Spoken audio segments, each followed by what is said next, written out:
A very good evening to you if you've just joined us on bbc.co.uk/South Yorkshire. Good to have you along for the ride. And I would imagine over the next 60 minutes or so, it's going to be busy. It's going to be interesting. You want blue, don't you? I love blue. You don't want the red pen. I'm not a red man. You're sounding a little quiet to me tonight, David. A little nervous, mate. A little nervous. Tense, nervous, headache. We have all of them. We have our professional TV studio stools. We've got stools tonight. Yes. We like stools. A very good evening to Daryl Andrews, his parents and family. Back in North America, just as Daryl was lining up in the corridor before warm-up, gave me the old Simsley, you're on the radio. I said, we're on the net, Daryl. Say hi to the folks. Say hi to the folks. Good evening, Andrews. The Andrews family. Good living. That's the Andrews family. They're in Regina. As Gary Moran starts getting the fans all fired up. Curtis Cruikshank's the first man onto the ice. Interesting watching warm-up tonight, Seth, and the big thing was obviously all eyes on the three NHL players. You've seen McKenna before. Of course, you've seen Nemirovsky before, but just for a handful of games in Bracknell several years ago. But, of course, looking at Boynton, the guy who played in the All-Star game, was it 30 goals last year in the show? He played well as a defenseman. Oh, no, and then, of course, Ian Moran. The big thing with Ian Moran is he's only 3'7". He's quite small. I mean, that's Paul Moran. Oh, sorry, got it wrong. But no, Ian Moran as well, not a big guy. But Boynton, just in warm-up, you could see, calm on the puck, cool on the puck, knew what he was doing straight off the bat.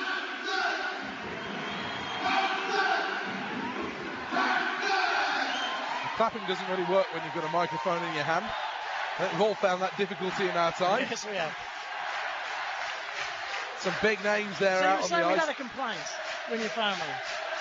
We'll go through it in between periods. Can't we go through it now? No. Oh, is that right? Is it a big complaint or a little complaint? It's a big complaint. Oh, is it? Yeah.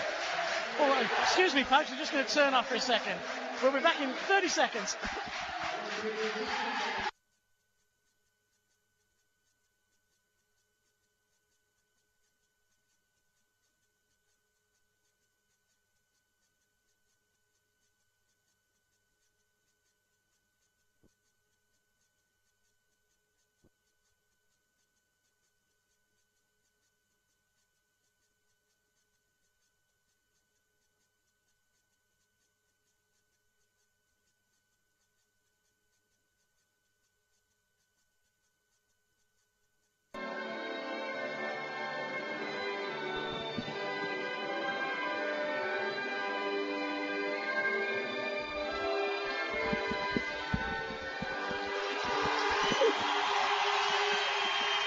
We're back, folks. The lights go out in Nottingham. Is this the calm before the storm? Steelers against Panthers. I tell you what, you may never have guessed the Sheffield Steelers were all but out of the title race because there are, 2,000 Sheffield fans. Is this the Heavey factor, Seth? Bit of hope. People think, Heaves, bit of bounce, bit of personality, bit of... Is this just the downright Sheffield Steelers? Even though we're fifth in the league, even though we've not been playing very good hockey, we've got to put on a good show in Nottingham no matter what. Well, exactly, and that's one of the most important things, isn't it, for the Sheffield Steelers? You know, the Nottingham Panthers, to finish above the Panthers, we don't have the Panthers finishing above the Sheffield Steelers. That isn't allowed, it's not given. And I'm sure that is one of the messages and one of the first messages that Coach Paul Heavey has said. He's learning about his team, he's learning about the individuals in it, but he knows already about the Sheffield Steelers-Nottingham Panthers rivalry. That is a given right off the bat. What's the feeling with Paul Heavey? How was he down there in the tunnel? He was fine, he was calm, he was collective, no worries at all. He was... excited. The building's full, Seth. They've just turned the lights on, and there's very few, if any, seats to be had in Lower Parliament Street tonight. Is this the Ian Moran and Nick Boynton effect? There's a lot of yellow and black out there. Yeah. And Boynton, of course, the guy who played in the NHL All-Star game, he gets the start. Interesting for Ricky, his defensive partner. Last week he was playing with a couple of no-hope Slovakians. All of a sudden he's now playing with the All-Stars. Nick Boynton and Ian Moran. That's a good go-to line, isn't it? David Clark thinks Christmas has probably come early. Kalmakov will start on the Cadott line with David Clark. Perhaps their second unit. Maybe not their first line. I think that'll be the Marek Ivan line, will it not, Seth? And I'll be interested to see Marek Ivan. I've heard some mixed reviews on him recently, talking about maybe the fact that he's a little big for his boots at times. Well, he was the guy, of course, who scored that game-winning overtime goal in in London, then went down on his one knee, gave the bench the old punch, and of course then Maxwell sent the old punch line out to sort him out a bit. So interested to see what's going on here now. Referee Nigel Boniface speaking with Paul Heavey, coach of the Nottingham Panthers, and something's been brought to his attention. He went to Boynton first of all, now he's skated across to Paul Heavey.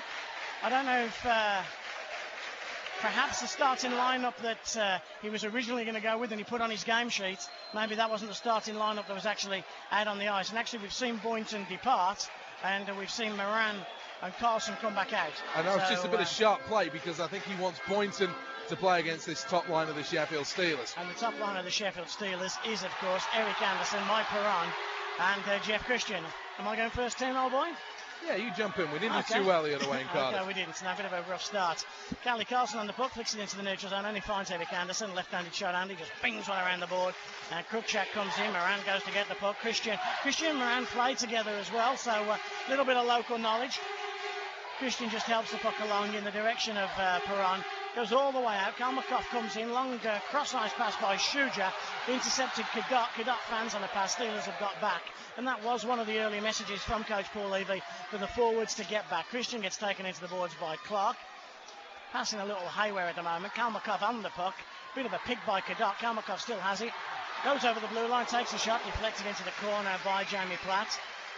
Clark gets it back out to Kalmakov. Puck comes out looking for Cadott. Left for Khalid Carlson. Carlson pulls a forehand move, goes back and tries to feed the puck out only as far as Ricky. Takes the shot into the glove of Jamie Platt. Whistle blows after 63 seconds. Little bit of eye-to-eye contact between, is it David Cousineau? It is David Cousineau and David Clark.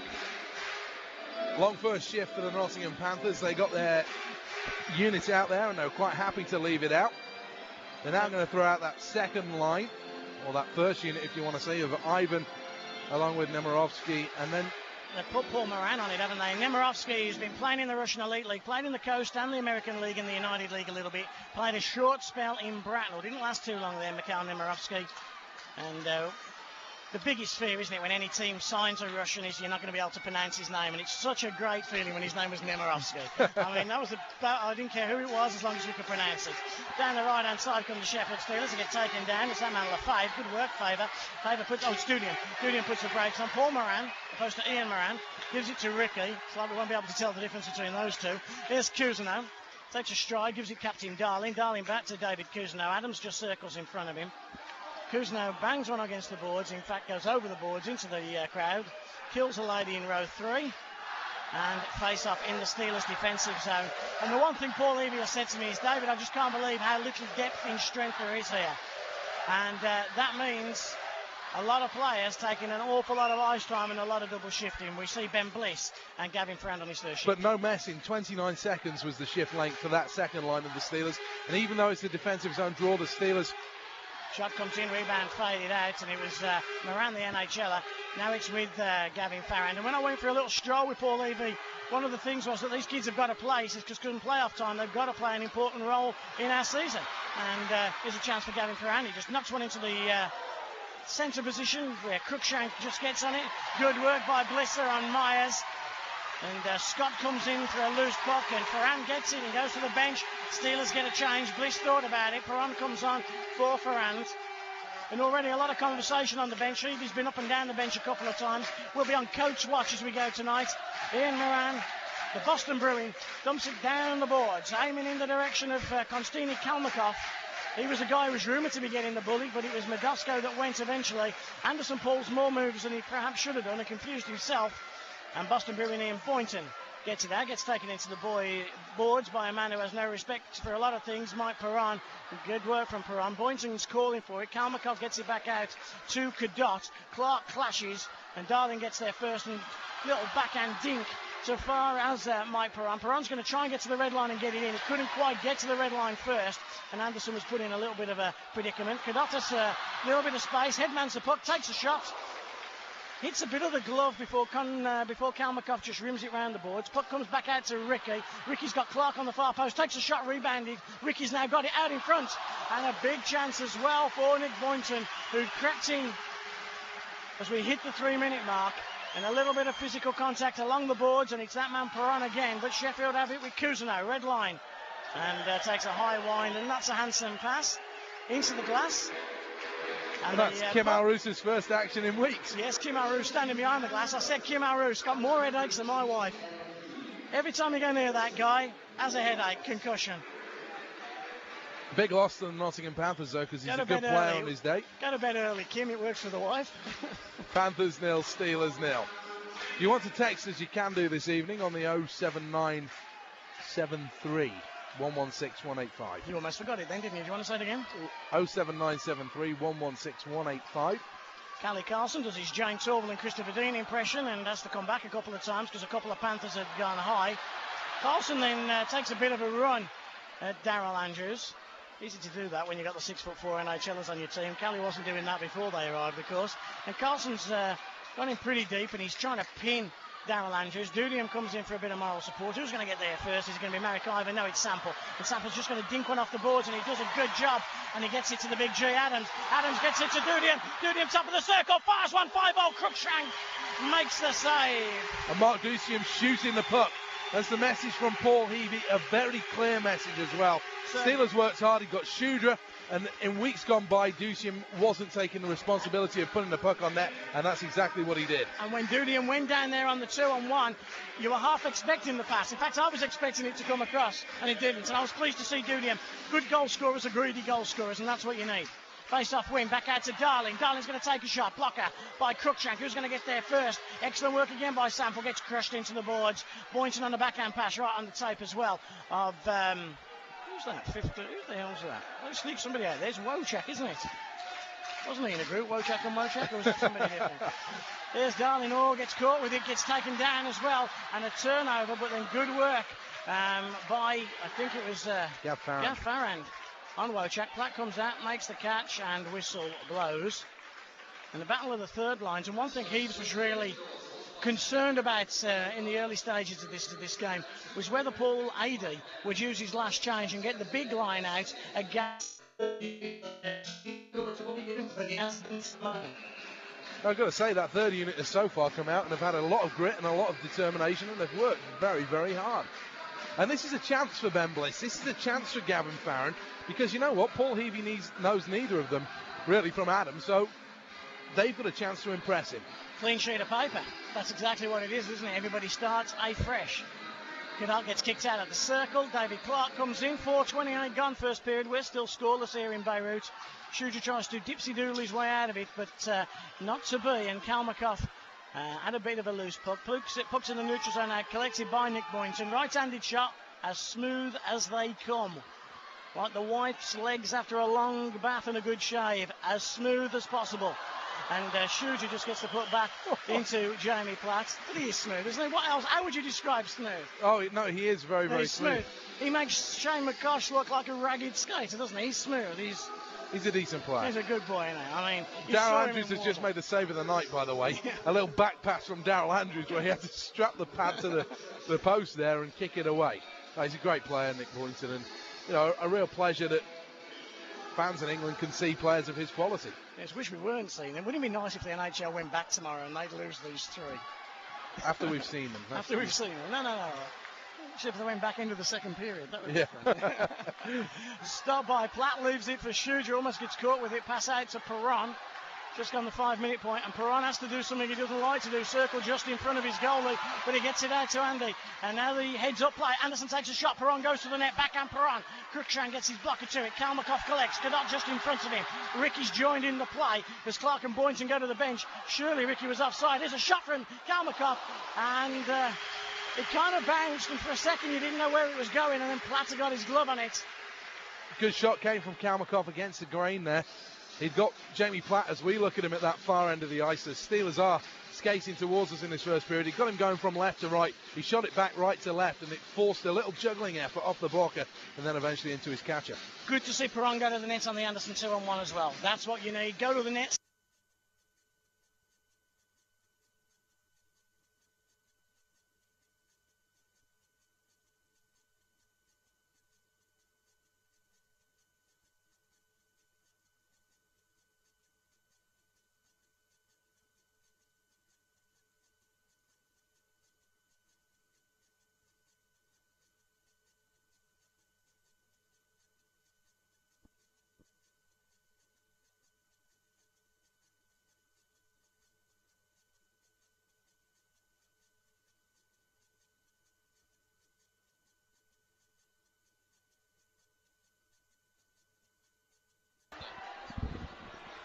Yes, totally, yeah.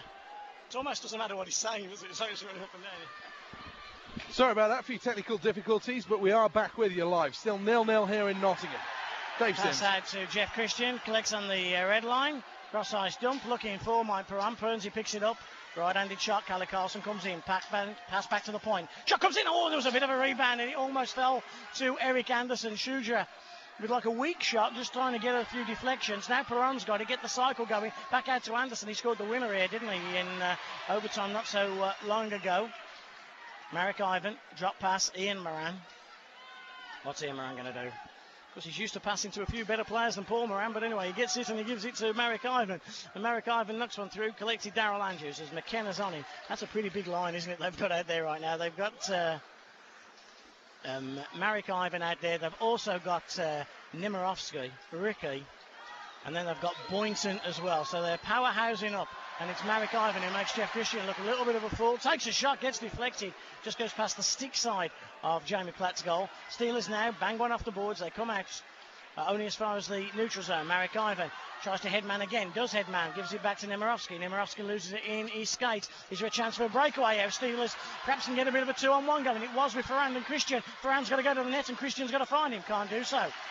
And I think if Christian had looked up and seen a Perron or an Anderson, he may well have driven the net a little bit more there, but he didn't. He saw Gav Ferrand and then kind of just went for that kind of pass into the neutral zone, and he just never came off. I suspect that he'll be in trouble for that, because over the week the Steelers have been working on this soft dump into the zone where they just get it in deep and then you go and chase it. And we've said before, haven't we, it is called dump and chase, not dump and watch, or dump and let the opposition get there first. But Paul Heavey will be quite pleased, I think, with his first 9 minutes as a Sheffield Steelers coach. Darling gives it back to Cousineau.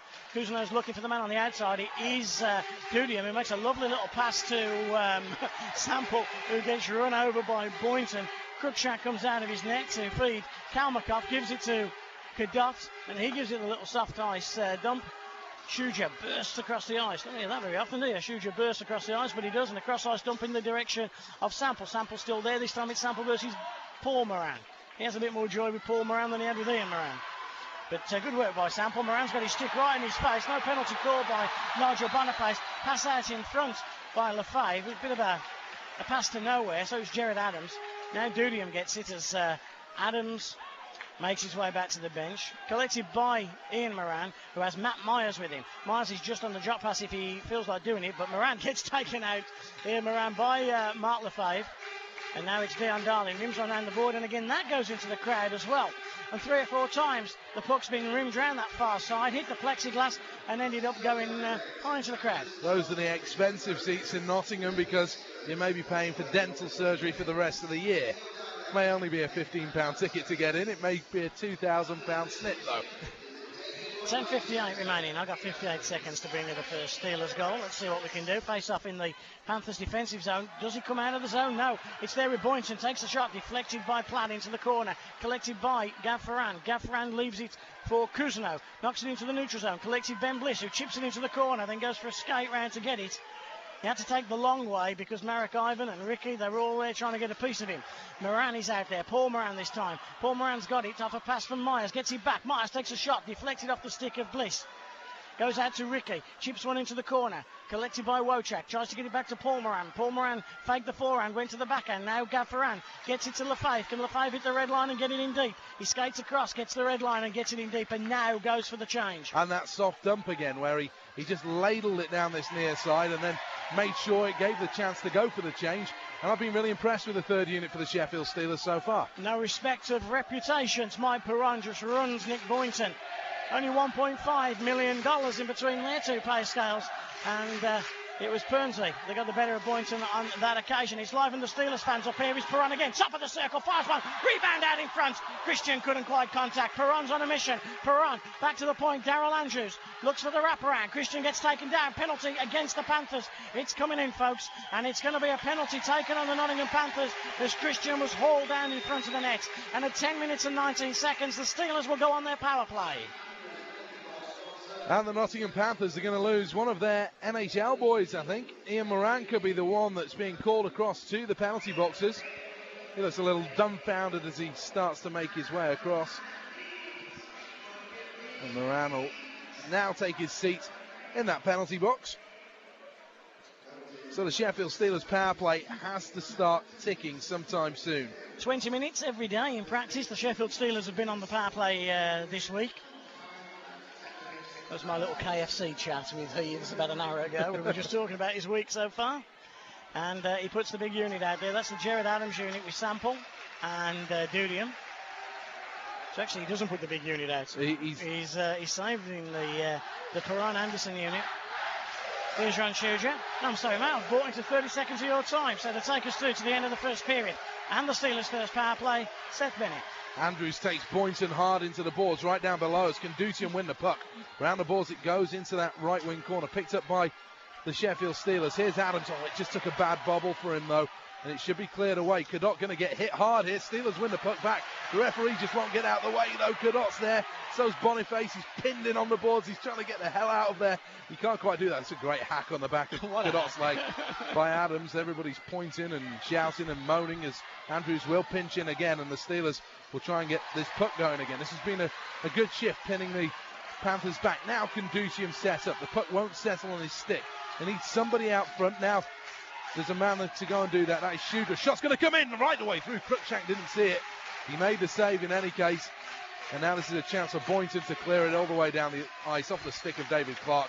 And behind the net of the Sheffield Steelers goaltender, Jamie Platt. 47 ticks on the clock remaining on the power play. Gorgeous slash by Jared Adams into Ricky. And perhaps the referee didn't spot that. That's a hometown call, isn't it? The referee and Adams come from the same neck of the woods. Into the corner then, right wing corner. Anderson, Perron and Christian go digging for dirt. They come up with the puck. Nice pass to find Perron. Perron back to the blue. Kuzno, fake shot, Darling. Darling back to Kuzno. Little tip on the play by Kalmakov. And that's out to the neutral zone. Good setup for a second for the Steelers. Then Kuzno just throws the puck away and has to go back into his own zone. He's got a great outlet if he can find Mike Perron, but instead he decided he's going to stick it at Mike Perron's knees on a 60, 70-foot pass. Sometimes David Kuzno, he's so calm at times, and then other times it's a bit like a hot potato. And they're always at different times, aren't they? I mean, like he had all the time in the world there on that play to make the right pass, and he makes a silly one. You look at the fake shot pass that he just made in the zone to Dion Darling. It was a great play.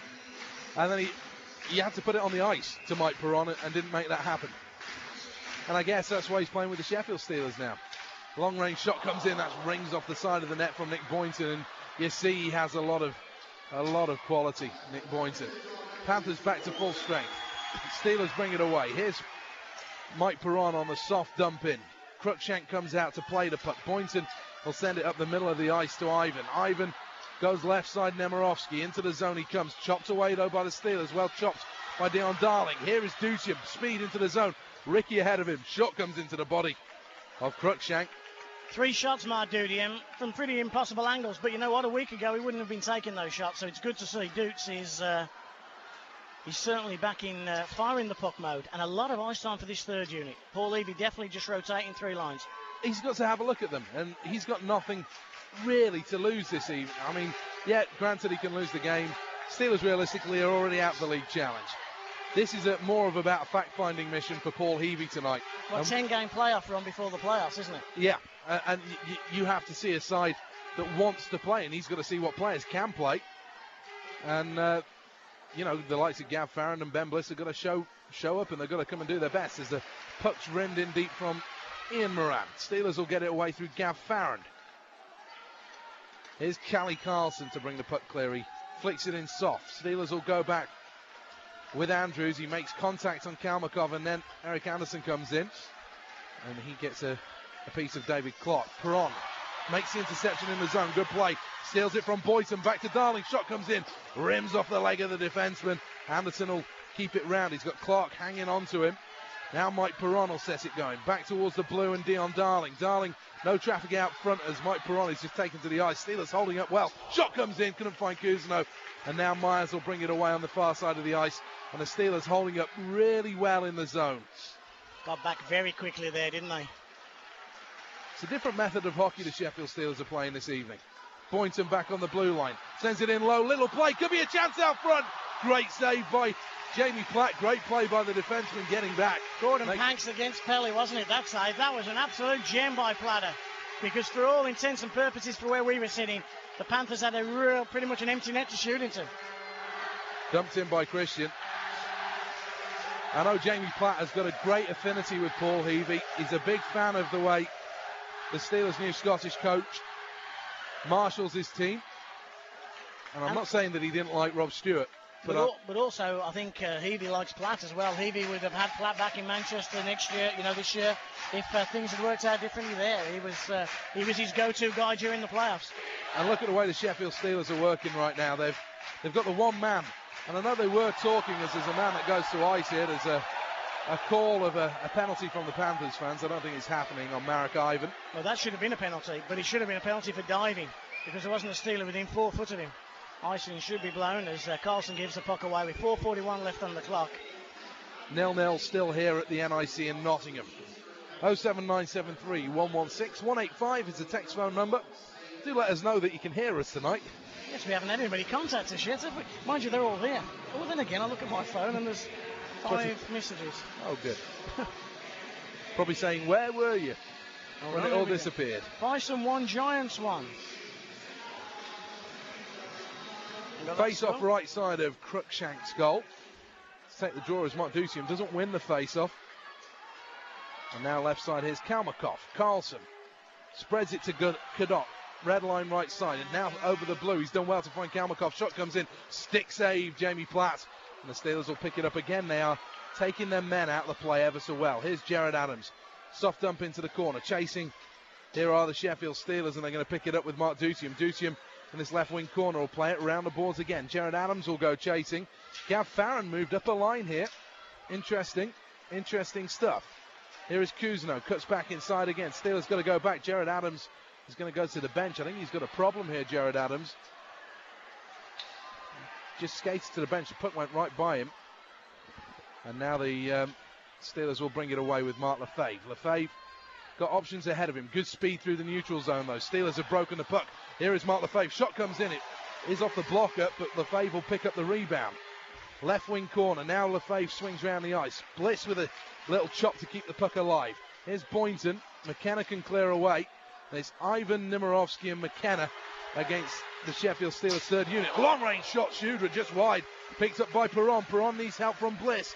Perron keeps the puck in the corner. Got Anderson top of the circle. What can he do? Fires one in. Takes a deflection. Perron picks it up. Perron against Ricky. Laid off towards Bliss. Can Bliss find anybody out front? Shot comes in from Bliss. Good save, Cruikshank. Steelers are jumping in this first period. Excellent ball of the Steelers, but Nemirovsky has a break over the blue line. Nemirovsky's face-off dot plays it out front. Could arrive with Boynton. Boynton keeps hold of the puck. Good patience on the play by Nick Boynton. And the Steelers have got to go in the corner. It's Shudra on McKenna. And McKenna's going to try and outstrength Shudra here. Back to the blue line. Here's Ian Moran. Moran sends it out front. Steelers will get it with Christian. And now Mike Perron. Perron with men with him. We'll try and dump this into the zone. He managed to hit Moran with the puck. It's been Mike Perron's period, hasn't it? We talk about the NHLers, but Mike Perron has been the man everything's happened around tonight. And it's Mike Perron's way. You see the big games, you know that number 13 for the Steelers is going to be playing at his best. As Moran tries a cheeky little pass at the other end. He should have shot because he had an open lane. And the Steelers will tidy that up. And they do just that. Here's Wojak back for the Panthers. Steelers go on the forecheck with Sample. Short shifts for the Sheffield Steelers this evening. It's impressive. Here's Moran. Moran right side, fires a shot. That's Paul Moran, not Ian Moran. And now it deflects out of the zone, courtesy of the stick of Paul Sample.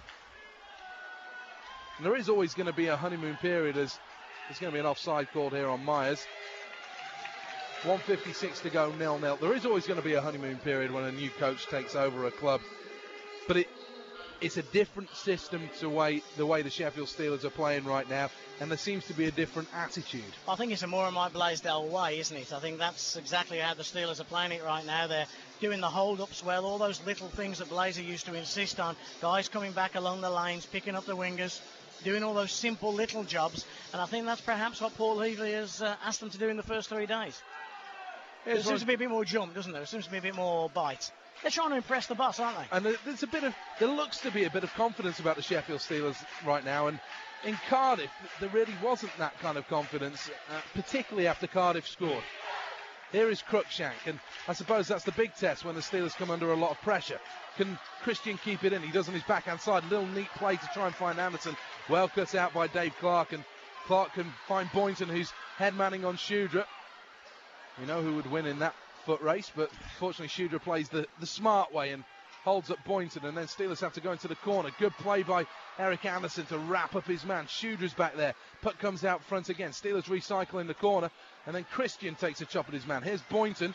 Christian locks up with him. Shot comes in well wide of the target from David Clark, and the way he's been playing this year, that went about 5 foot wide. That would have clipped somebody and gone in the top corner. Into the final minute, 0-0. You talk about Boynton having quicker feet, he has. But I tell you what, he's got no quicker mind than Ron Shudra, has he? Shudra still has the NHL smarts in his time. All the way around the boards. There's Jamie Platt. Leaves it Dion Darling. Long outlet towards Jared Adams, the housemate, and Adams will go into the zone. He's taken out the play. He takes his man down. That was Marek Ivan. And now Nimirovsky with speed. Right side tries to go around Dion Darling. 2 men that have played in the top level in Russia. Goes round the backboards, and Steelers can bring it away again. Left side, here's Jared Adams. Takes a little hit from Marek Ivan, and the icing will be called as Adams sends it down the length of the ice. 0-0, 19 seconds to go. I think Paul Heavey, if he can go in at 0-0, will be quite pleased. We're a little wary, of course. Face-off just in front of Jamie Platt. But certainly at the moment, I think that Paul Heavey's team have come out and they've impressed their coach. I think Paul Heavey will be thinking, whatever I thought of them in practice, whatever my other thoughts were, after 20 minutes of hockey, I'm quite pleased with, after 19 minutes and 40 seconds of hockey, he's quite pleased with them. Here's Dion Darling kicking the puck round the boards. Dave Cousineau will receive. He's behind his own net, behind Jamie Platt, far end of the ice. Here's Eric Anderson. Can the Steelers get something in the closing seconds? Soft dump. Chasing is Jared Adams. Adams out there. And the puck comes out in front again. Here is Anderson. 1 second to go. Turnaround shot. Played away by Ian Moran. End of the first. Donuts here in Nottingham. 0-0. Round of applause from Dave Sims. A good period of hockey, Seth, and deserved the round of applause as well. I think it was an excellent job that I think Paul has done. An excellent job that Dion Darling and his team have done. Just looking around at some of the Sheffield Steelers fans now, they're all standing up, they're all buzzing, busily talking to one another and having a few smiles on a few faces. Well, I think people wanted something to smile about, didn't they? And that's exactly what's happened in this first period. I think a period that has impressed and a period that has given somebody something to smile about, a little bit of hope, a little bit of, hey, things are changing a little bit, this is how you need to progress it a bit. Let's talk about Rob Stewart. Mm-hmm. This was something that had to happen from a club's point of view. Norton Lee decided from the top he wanted to make a change of coach. Now this evening we've talked about a change of system, we've talked about more jump in the players. How much criticism has Rob Stewart had to take over the last few weeks, and how much of it has been merited? I don't think he's had to take any criticism. I don't think anybody has gone and... Well, I think on the fan forums, a lot of people have said a lot of things. Yeah, but a lot of people know very little, isn't there? I mean, the fan forums are somewhere where a lot of people type nonsense. But the vast majority that will go on those fan forums, I'm not a great fan of them. And I think personally, I would say that, and as I said to you on the radio the other day, that he was in a no-win situation, wasn't he? He came in very late in the year. Things didn't work out. I think you could tell from an early point that things perhaps weren't going the way that everybody wanted. But, you know, he was given time. He was allowed the opportunity to bring some of his own players in. He brought Dudian back, which was his call, and brought Jeff Christian in, who was a great asset. And I think from a club's point of view, we felt that perhaps another one or two changes wouldn't have been a bad thing. And then I think when we went out to the league and then went out to the Challenge Cup so quickly, then we expected some more changes to come. And because there wasn't, I think Norton and the club, it wasn't just Norton, you know, the club felt that I felt, Neil felt, Norton felt that it was just that time that something had to be done just to spice things up a little bit. And unfortunately, you'd come to deadline date, and when you got to deadline date, and you couldn't change a player, then unfortunately there was only one decision left to make, and it was a terrible decision. It was, you know, you and I spent some time on Saturday and Sunday together, and I came back with you from Cardiff on Sunday because it's horrible. You know, I sat on a bus with Rob on Sunday, knowing 99% sure what was going to happen on Monday, and being the only person. And it's horrible knowing that information sometimes, and knowing you've been a part of making that decision-making process. That this guy that you sat next to on the bus and you're laughing and joking with and having a crack with, you could be out of work in 12 hours' time, and that's never pleasant, and it's not something anybody enjoys doing at all. But it was just something I think that just had to be done. It was just one of those things. Where does the Rob Stewart era, I don't want to say rank, but in the Steelers' history, you look at it, there's the Dampier era, there's the McKee era, there's the Blaisdell era, there's a Stewart era, there's going to be a very brief or a very lengthy Paul Heavey era. We don't know. It might just be to the end of this year. It may be on and on. What are the positives you take out of the Rob Stewart era? I suppose that's the question I'm trying to ask. Well, the positive is at least the man had the bottle to take the job, because there was a lot of people who didn't have the bottle to take the job. A lot of high-profile names, a lot of experienced coaches that weren't prepared to follow Mike Blaisdell. And he was prepared to give it a go, give it a shot, and do his level best, and give it his best effort, and he did that. And I don't think there's anybody in Sheffield who knows Rob Stewart that will have a bad word to say about the man, because he was a gentleman. He was a top bloke, wasn't he? He was. As company, you couldn't have. He's a nice guy, and he was straightforward. He was honest. Was that his problem? Was he too nice a guy? I think maybe, you know what, that could have been his problem. I don't know whether he had that killer attitude, that killer instinct. I don't know. We never saw that, but you know, isn't it terrible? What a world we live in when you get fired for being too nice. Or you know, but maybe that was the case. It was a very hard situation for him to be in. And of course, he didn't have anybody here, did he? It wasn't like an old Bracknell player that he played with for 3 or 4 years had been in the team. It was somebody he could go and have a beer with and a chat with and talk. You know, he was on his own a little bit here. And I know he got close to 2 or 3 of the guys. And you know, he was close with Jeff Christian, close with Barber, who I know was a big help to him when he became injured. And don't mean that in a bad way. Barber became a help to him. And you wouldn't want to swap places with him, would you, at the start of the year? Interestingly, Brent Bobick this evening is sitting, or was sitting, you know, 15 yards to our right-hand side, taking stats along with Stevie Duncombe. That's also a change in philosophy. Paul Heavey didn't want him on the bench. He wanted him up here taking stats along with Duncombe. Yep, that's right. Well, and that's Paul's job, you know. And if, you know, as the coach of the club, what the coach says, the coach gets, and that's how you have to play it. And if the coach wants us up here naked doing gambols, if he thinks that helps the team, then that's what you do. Perhaps wouldn't be good for you and me to do that, but you know. Yes, let's hope. Let's hope nobody suggests that to him, because I could imagine with his sense of humour. I sat down with Paul Heavey this week and had a fairly lengthy discussion. The other thing that seems very evident, Paul Heavey walked into this situation and he's a very demanding person. And I mean that in the right ways. Within arriving at the club within 24 hours, he says, look, I want a TV, I want a video, I want table tennis tables, I want other things around the club. I need a stat system in place. I need a number of other little things that haven't been there for whatever reason. He all of a sudden says he wants it. He's setting up player meetings individually. And as somebody that hasn't met Paul Heavey a great deal, I've had limited dealings with him in the past, in a media capacity in an interview situation, to sit down with him and hear him talk, I was very impressed. I thought he was very much a kick the can kind of coach. He'd kick the sticks over, throw the tea around. Well, I think and he's a lot more. There's a lot more to him than just that. I think he is that. I think he's an emotional coach, and I think we've done well in the past with two emotional coaches, Alec Dampier and Mike Blaisdell, and perhaps the less emotional Don McKee, Rob Stewart. Perhaps we haven't. So I think it was important to bring somebody in the Blazer mould, if you like, back here. So I thought that was very important. But I'm with you. I've known Paul for over 20 years, and the most important period of time I spent with him was those 4 or 5 days last summer in Canada with Tony and Paul Thompson. When you went on this coach's seminar. Yeah. I'm glad you called it that, not a jolly.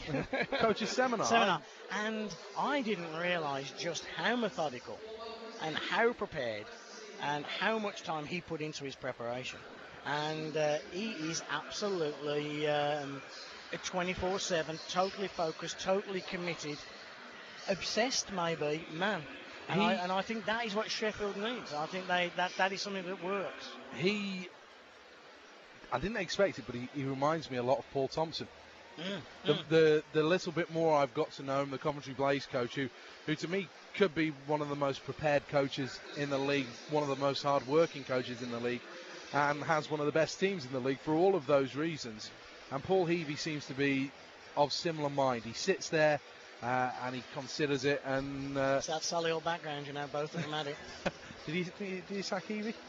No, I wasn't either brave enough, foolish enough, or tough enough to sack Heaves. Heaves did 2 spells with us in Solihull. Came down with Paul Hand the first time. And to be fair, they probably gave you the toughest blue line in the league at that time. Oh, God, they were frightening. And then both of them left pretty quickly. They couldn't take Solihull. Solihull couldn't. I think actually they were too big for Solihull. We thought we had some characters until they arrived. And they were wild boys. We're talking 20 years ago. I mean, they were wild. I mean, some of the guys that come across now who pretend to be wild, who think they've seen it all, think they're tough, think they're a little bit ragged around the edges, they ain't meant nothing till they seen Heavey and, Paul Heavey, Paul Hand, we had Johnny Ardell, Terry Ord. I tell you, it was hard keeping control of them boys, but good fun. And then he came back the second year. He came back the year after, and he was big mates with Rick Ferrer. And Rick brought his brother over, Frank, and Jim Main and Brian Mason, and they were the central part of the team. And he was captain Solihull for the year, and was great. Scored a lot of goals, fought a lot of people, played D, played up front, had responsibility, was a leader. And very similar, I think Paul Heavey, because Paul Thompson had the back injury that curtailed his playing career. Paul Heavey had a playing career, but Heaves will admit that he was not the greatest defenceman in the world. Tomo was not the greatest defenceman. And if you'd have turned around to me 15 years ago and said, those two guys slumped in a corner over there with a bottle of beer are going to turn out to be the 2 best British coaches this sport's ever seen, you would have said, what are you smoking? And they have been. And perhaps it's because they didn't have perhaps the opportunity to be the big player. Perhaps they felt that they needed better coaching than they were getting. That both of them have had a similar background. And Tomo celebrating 10 years in coaching this year with his testimonial year, and so is Paul Heavey. He's 10 years as well. Big mention to Ron at Tinsley Calf. Best breakfast in town. Just gives us a wave. It is. Terrific lunch as well. Yeah.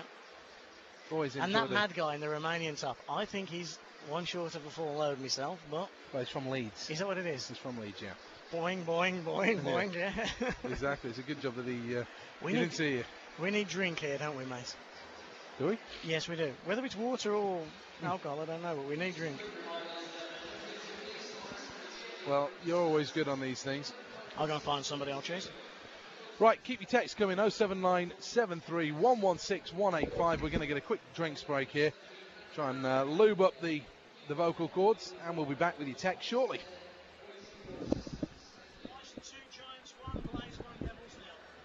Bison 2, Giants 1, Blaze 1, Devils 0. Yep, those are your latest scores. It's bbc.co.uk/South Yorkshire. We'll be back with more shortly.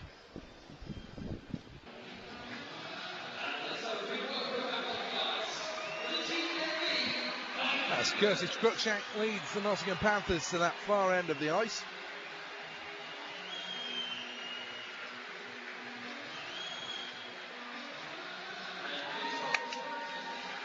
And the Sheffield Steelers also come back out now.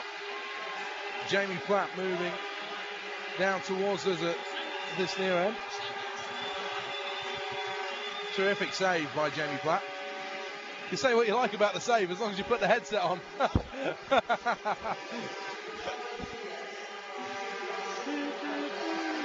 And you know what? People have talked about the Nottingham Panthers having a lot of point scorers, and they've talked about the Sheffield Steelers seriously underachieving, but David Clark has 38 points, Eric Anderson has 37, then it's Marek Ivan on 35, and Jeff Christian has 36. After that, it's very, very similar. Jared Adams has 26. You got Cadot, who has 33. I guess that's the anomaly, but Arus only has 25. Kalmakoff only has 24. Then Craighead 18. McKenna 15. It's maybe a little more solid on the Panthers side, but there isn't a massive difference in the two sides. How many does Moran have? And Myers? Paul Moran is... Here, he's got 7 points. And how many's Samp's got? 8 points. And Myers has 14 points. Yeah. Well, we're back off and running. We're at the races, folks. Schuger takes Ricky into the ice. And the play going away from us if you're a Sheffield Steelers fan. To us if you're a Panthers fan. Just 15 seconds gone. Ricky will pick up a soft dump out by Ron Schuger. Gone very quiet, hasn't it? Almost like the headset had gone off. But here's Ricky now. Comes out. Right-handed shot. Nice little pass out. To Cadot, who's deep in his own zone, looking from Kalmakoff. Kalmakoff bounces off his skates, collected by Jeff Christian. Christian backhand pass, looking for Anderson. Not collected. Boynton knocks it through the neutral zone loosely, collected by Christian. Headmans the puck over. Here's Anderson, takes a shot, rebounds out in front, chance in front as well. Never fell to Mike Perron. And now the Panthers break with Cadot. Cross-ice dump into the corner of Dion Darling. Takes it on his backhand side. He had an easy outlet first time around, but he makes a difficult pass to Perron. It comes off. Perron, blue line, red line, cross-ice dump. Adams goes to get it into the far corner. And the big G, soft pass around. Coulson has a little bit of Perron, but Perron is just too strong for Coulson. Gets it back to Darling. Darling takes a shot. Man out in front. Rebound. Just goes past Cruikshank. Marek Ivan is all over Mark Dudiam. Dudiam out in front. Dudiam's got a backhand as well, and it's a one-man show. Dudiam for a second. Cousineau's looking for a pass. It's like the Steelers are on the power play. They're not. And Dudiam still got it. Cousineau still got it. Takes a shot high. Rebound falls, and Cousineau just couldn't pick his own rebound up. 2-on-2, 3-on-2 if the Panthers play it well. Darling's going to force his man wide. Puck comes in. Cousineau's done a good job on McKenna. Cousineau's done a great job on McKenna. There's a good foot and a couple of inches between those two. I'll tell you what, he's done such a good job on McKenna because it was Jared Adams. Was it? It was Jared Adams. I was a bit surprised that Cousineau did such a good job on that. I mean, due respect to Cousineau, but the way he played it was a physical style. He stepped right into him. But Adams did a good job on him coming all the way back there, didn't he? And didn't let him go. You knew the shot was going to come to the net. And if Platt had given him anything, and if McKenna had been free... Did well. He's got a long stick and a long reach as well. He can have taken the body and he can still be hooking around you and dangling the puck into the top corner. Just 90 seconds gone and the third units are out already, 2 shifts down, and that means it's the Fave and Ferrand line with Ben Bliss, and Bliss impressed in that first period. Here's Gav Ferrand, and he hits the blue line, offside called, and what Ferrand should have done, of course, was just dumped it in and got it in deep, and he didn't. He went for a fancy pass to Lefebvre. He'll be told about that, though. He will be. He's got a big chance, though, Gav Ferrand, and we know he can do it. But what he's got to do is just perhaps not get overawed by the occasion out there tonight and just do the simple things right, because that's all Big Heaves will want him to do, are the simple things. The other thing you have to remember about Gav Farron, this is his first real go-round with the Sheffield Steelers, and it's his first time ever really playing a relatively regular shift. So, you know what? It takes a lot of players to the second half of a season just to actually figure out what they're meant to be doing out there. Yep. Shot comes in, gets deflected. It was off Matt Myers and Wojciak. If you know the single that Wojciak and Wojciak had, it's bugging me. Oh, and Boynton gives the big NHL hit right on the melon of Ben Bliss. There's a little bit of afters afterwards, but Boynton and Ben Bliss goes for a little chat with Boynton, and Boynton towers above Ben Bliss, but at least Ben Bliss stood up to it. Now Lefebvre and Boynton clash just a little bit. I like that from Ben Bliss. You know what? Get straight back up there. He got up and he went up and he gave him a little chop in the back of the legs and he said, hey, you didn't hurt me. Hey, you can only knock him out, can't you? You can only knock him out. Dave Huddlestone, who's listening in Florida, suffering from a lack of hockey in the US. Simon's just brought that in from the Nottingham Panthers organisation. So, Daryl, if you're listening... Dave. Oh, no, Daryl. Daryl Hubbleshaw. Is it? Daryl, yeah, it is Daryl. Daryl Hubbleshaw. Thanks for listening, Daryl. Thanks for everybody to listen. Yeah. We're grateful that anybody listens, aren't we? Yeah. We are, yeah. No, we just do this if it was the two of us, wouldn't we? Good outlet pass from Schuger to Christian. Top of the circle, Gilswine took a deflection, went glove side on Cruikshank. Anderson does a pretty good job along the boards, and Anderson Perron combine well. Here comes Christian, tries to get it back out for Anderson. Can Schuger get there? No, he can't. Yes, he can. And he does an excellent job. And now Perron on Callie Carlson. That means there's two players back here, and it's Anderson. Tries to get it forward as far as Perron. Perron hacks and chops at it, but it bounces out of the neutral zone. And it goes out to Cadot. Long, wide pass to Clark, who can't quite control. Back on the Panthers' blue line now with Callie Carlson. 3 minutes gone in his second period. We're still scoreless. We went to the 58.5-minute mark in Cardiff scoreless before the Devils broke the deadlock. Perron comes for a change, and the second unit's back out there with Sample. There's going to be a long shot from Kalmakov. Goes for the 5-hole. Rebound came back. Platt gave a rebound there off Ian Moran, and Clark couldn't quite get there first. And it was Kalmakov who was causing trouble. Still Kalmakov on the backhand. Shot out in front. Super stop. Marek Ivan should have scored. He was a spare man. He floated into that area just 8-10 feet in front of Jamie Platt. And he had a free go at it. And he half fanned on it. But Platt got his glove up to it well. Made the save. And 3:18 gone second session. We're still scoreless. Jamie Platt's glove hand's got a lot to do with that. He's playing well, Jamie Platt, and it isn't just this evening. I think he's had a good couple of weeks for the Sheffield Steelers. In Cardiff, he was terrific, and I think he's played really, really well. And tonight's just one further on that. Womack and Womack, it was Love Wars. I couldn't remember what it was. It was the 1980s, kind of a disco number. I actually saw Womack and Womack at, was it Live Aid or Sport Aid or something? They had a big party in Sheffield in Hillsborough Park. I was about 7 years old. Remember something about it. Puck deep in the Nottingham Panthers defensive zone, and Nemirovsky, their new Russian-Canadian. Got a Canadian passport, but he's a Ruski by birth. Puck rimmed all the way around the boards. Ricky gets there first and just gets enough of it. Gets it back into the Steelers defensive zone for David Cousineau. Cousineau's Dudium in front of him, but he takes a long pass out, and it's Adams. Top of the circle, rips one, just block a stop by Cruikshank. Ricky gets there, bangs it around the boards, only as far as Dudium. Gets the cycle going. Good work from Dudium. Gets it back to Sample. Sample bangs one off the backboard. Marek Ivan comes in, but Dudium will be a bit strong for Marek Ivan, and he does. He turns him. He gets the cycle going. Gets the puck out in front. Excellent work again from Adams and Sample. They're working hard, aren't they, on that line? Short shifts again, those two go with the puck in the offensive zone.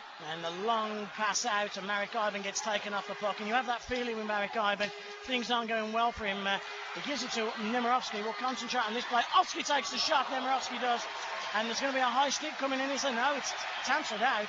And there's going to be a cross-checking call out on Ben Bliss. Just creams Ben Bliss. And no penalties called. Ben Bliss fills the back of his head. Is he that, or is he just adjusting his barnet? He doesn't know if it's Christmas or breakfast right now, the poor lad.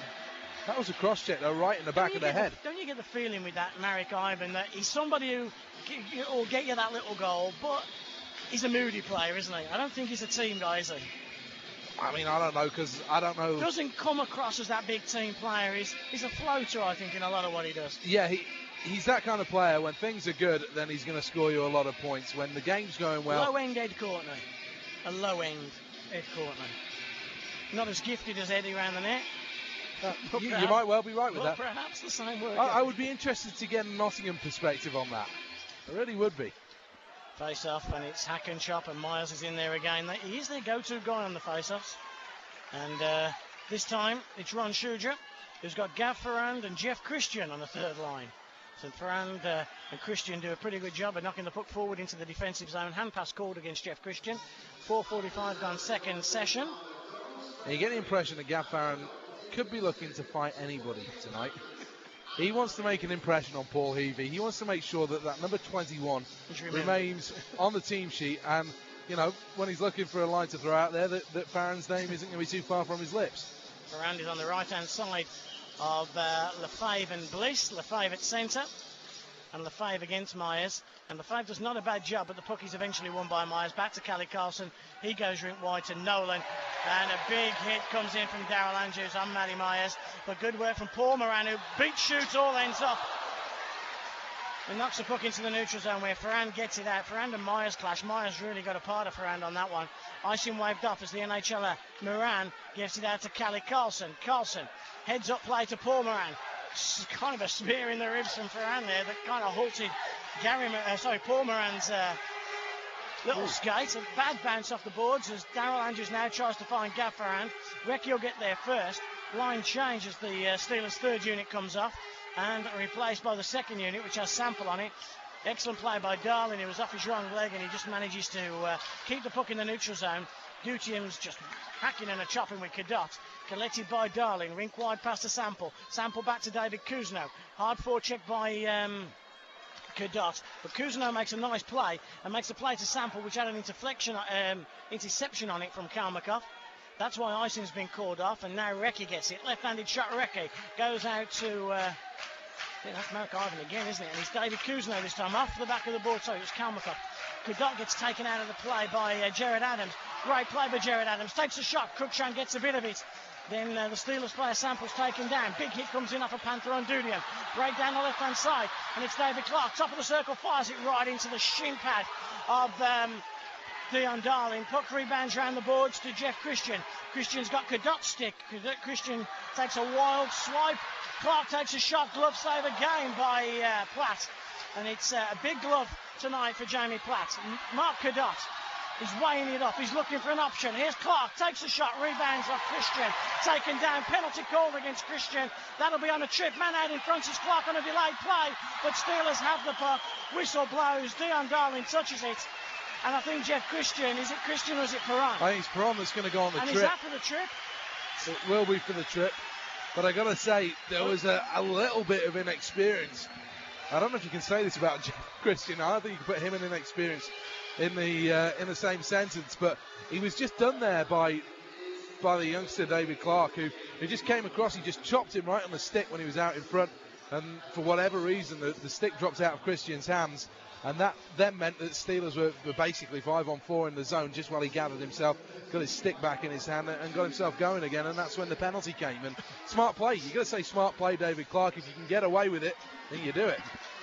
One thing that Paul Heavey was worried about was how few players he had killing penalties. This is the first PK of the night for Paul Heavey's Sheffield Steelers. Kalmakov.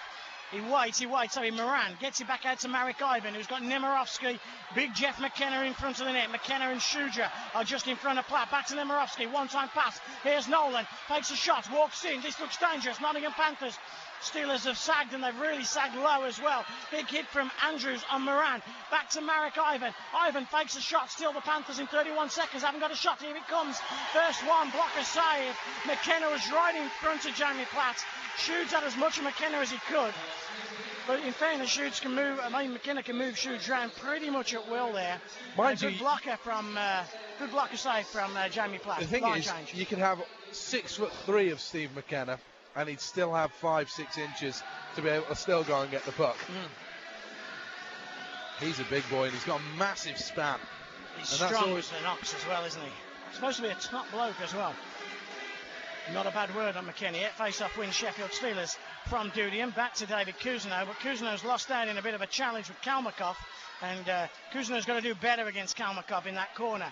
Nemirovsky comes in for some moral support. Nemirovsky on a one-time pass back out to Boynton. 30 goals in the NHL. Can he score on the power play against the Steelers? Nemirovsky backhand pass to Marek Ivan. Ivan's got Kalmakov out there. Boynton's waiting for it. Trigger cocked. Still Marek Ivan. Man on the far post is Marek Ivan. Back to Kalmakov. They've gone with the European power play here. Certainly up front with Kalmakov, Nemirovsky and Marek Ivan. And Kalmakov is struggling on the puck. Back to Marek Ivan. Kuzno comes in. Deflected pass into the crowd. And another line change for the Steelers. Steelers certainly changing their lines a lot quicker than perhaps we've seen before. And I'm surprised here Paul Heavey's not thrown out Mark Lefebvre on the penalty kill.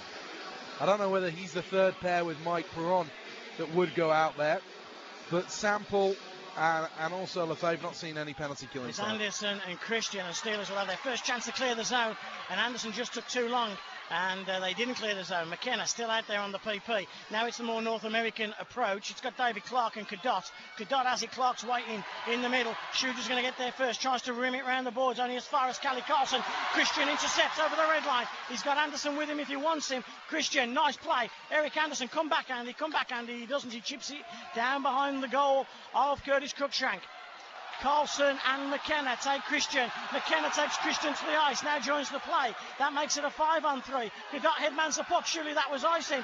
Boynton takes a shot just wide. Callie Carlson takes on his backhand, tries to chip it in. Interception. Ron Shuja tries to rim it out to Boynton. Boynton jumps, catches it. Steelers back to full strength. Cross-ice dump. Who can get there first? It's Christian. You're not on the power play now, Jeff. And he just knocks it down the ice. His icing waved off. No, it's not. Icing's called at the 11-minute mark on the clock. 29 gone. We're still scoreless. Well, the penalty killing was fraught. It was fairly frenetic, but it got the job done for the Sheffield Steelers. Very much.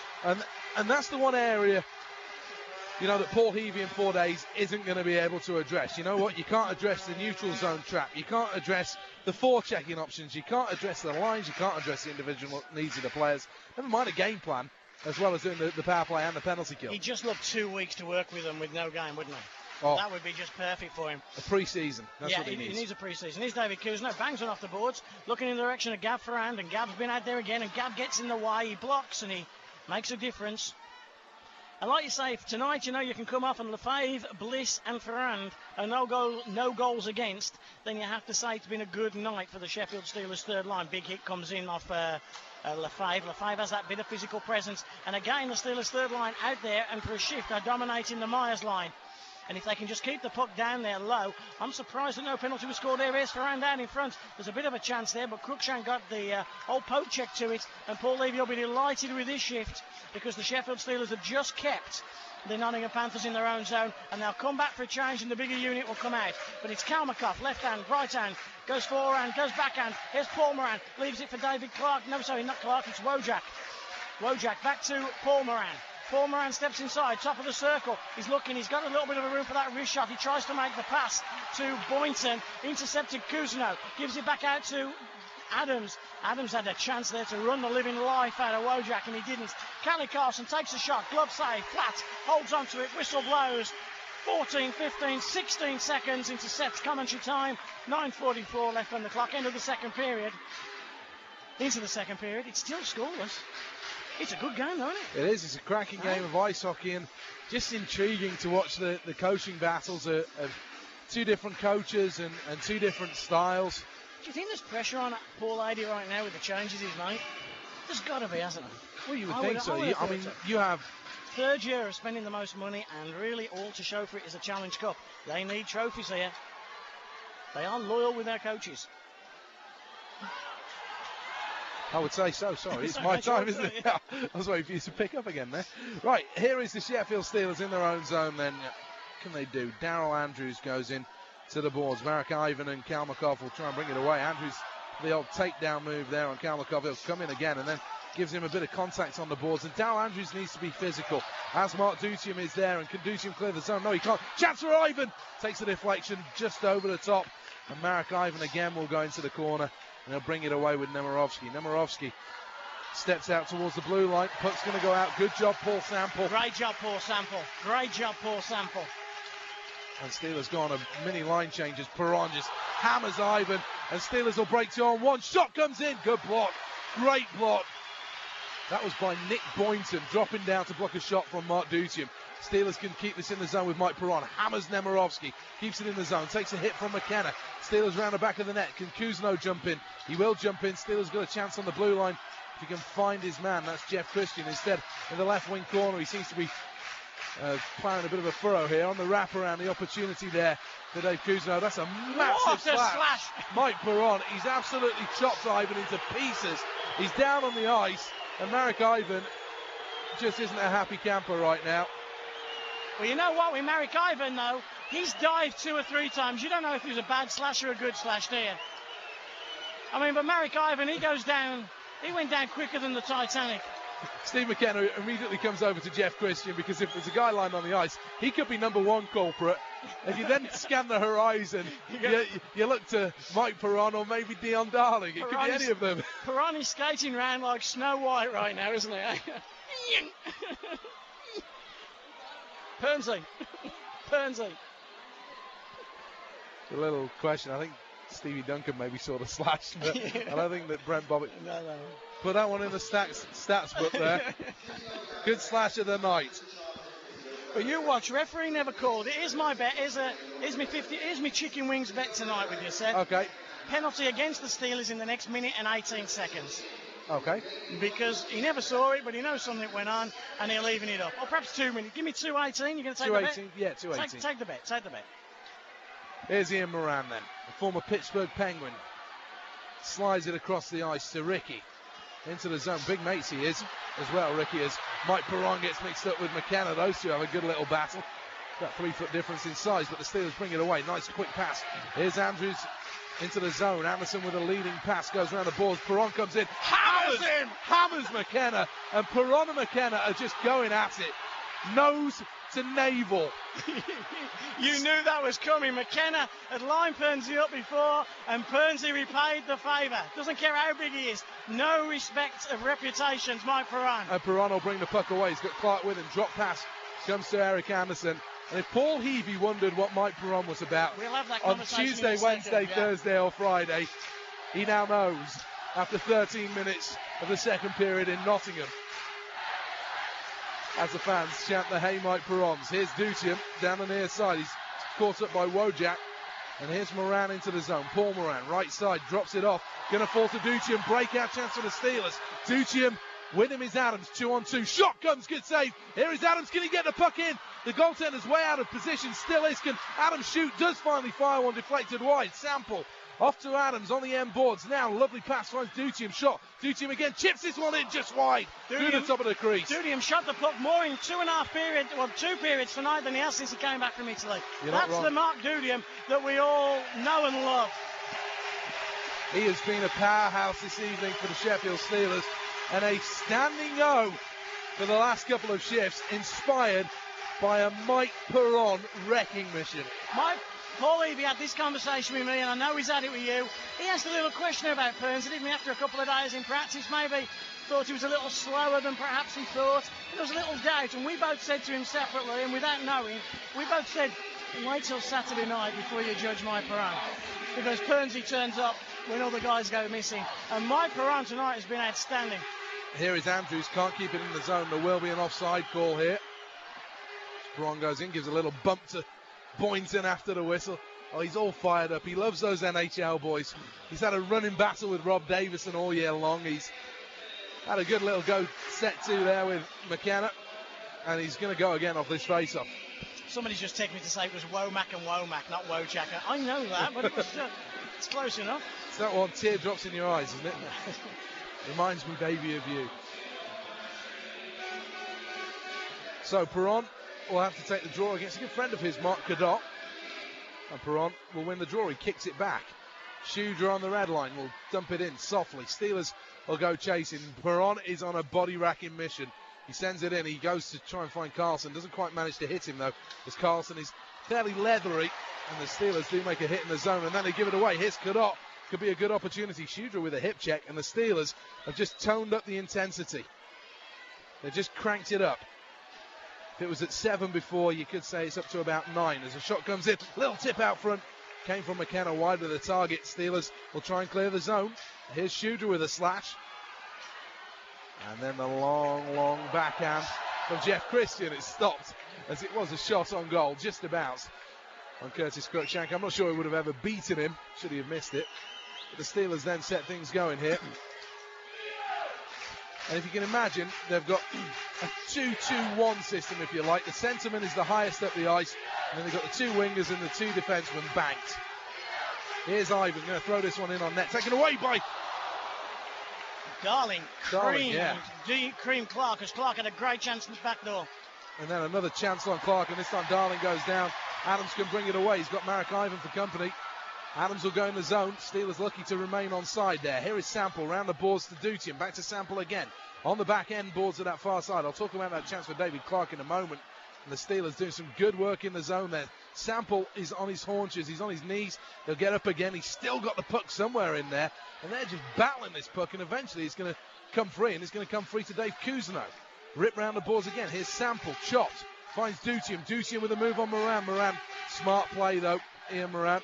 And then Dutian just steps him aside. Round the boards it goes. Big hit. Dutian coming in the corner. Steelers are just setting this going, but there could be a 2-on-2. Paul Reed Cousineau, and down into the zone comes Paul Moran. Shot comes into the body. The Steelers will get it clear. Darling grabs hold of Marek Ivan and just shoves him away. Little play in the zone though. Cousineau made an error that a 12-year-old wouldn't have made then, because he just went in, just making that half play along the boards, just trying to block his shot half-heartedly, and he gave up a 2-on-1 there. And it's mistakes like that I'm sure Paul will not accept.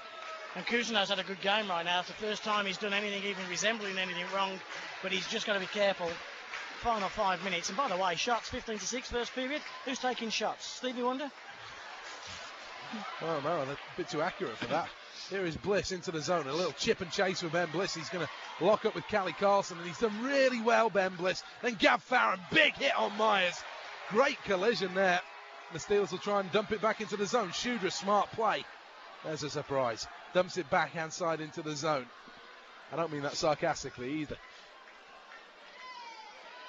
Or maybe I do mean that sarcastically. Basically, Shooter made a smart play. Nothing new there. Steelers dump it into the zone. The Panthers dump it into the zone. Here is Platt. Rips it round the boards again. It's held in by Boynton backhand side. Oh, it just oozes class, Boynton. The way he took that puck on the backhand side, you wouldn't see most defensemen in this league do it. We see Lefebvre run by Myers.